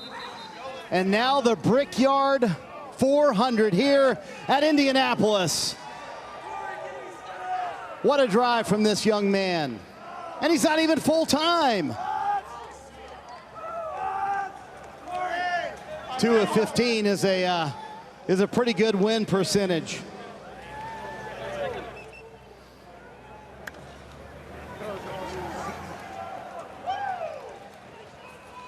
Corey, driver's dream of winning here at Indianapolis. I know you're just 24 years old, but I'm sure this one is top of the list. What was going through your mind in those final few laps? Because I know you had a handful of a race car and a corporate teammate, Christopher Bell, chasing you. Yeah, that was a damn handful. I was hanging on for dear life once the shade went down and the pace picked up. My car got really loose, and I'd never really been in a lot of clean air throughout the day, so that was the hardest I've ever fought in my life, to just make sure I focused on exits and kept them in dirty air. I'm pretty out of breath. That was a workout, but this is a dream come true. I mean, winning at the Brickyard, I mean, that is unbelievable. Thank you so much, fans, for coming out here. That was awesome. Oh my gosh. Caught a break early with the pit cycle and just executed all day, made no mistakes. My pit crew and my team, 2311, did a fantastic job with my Field and Stream Camry. So first race with Field and Stream too, that's awesome. First race, first win, so hope we can keep it going.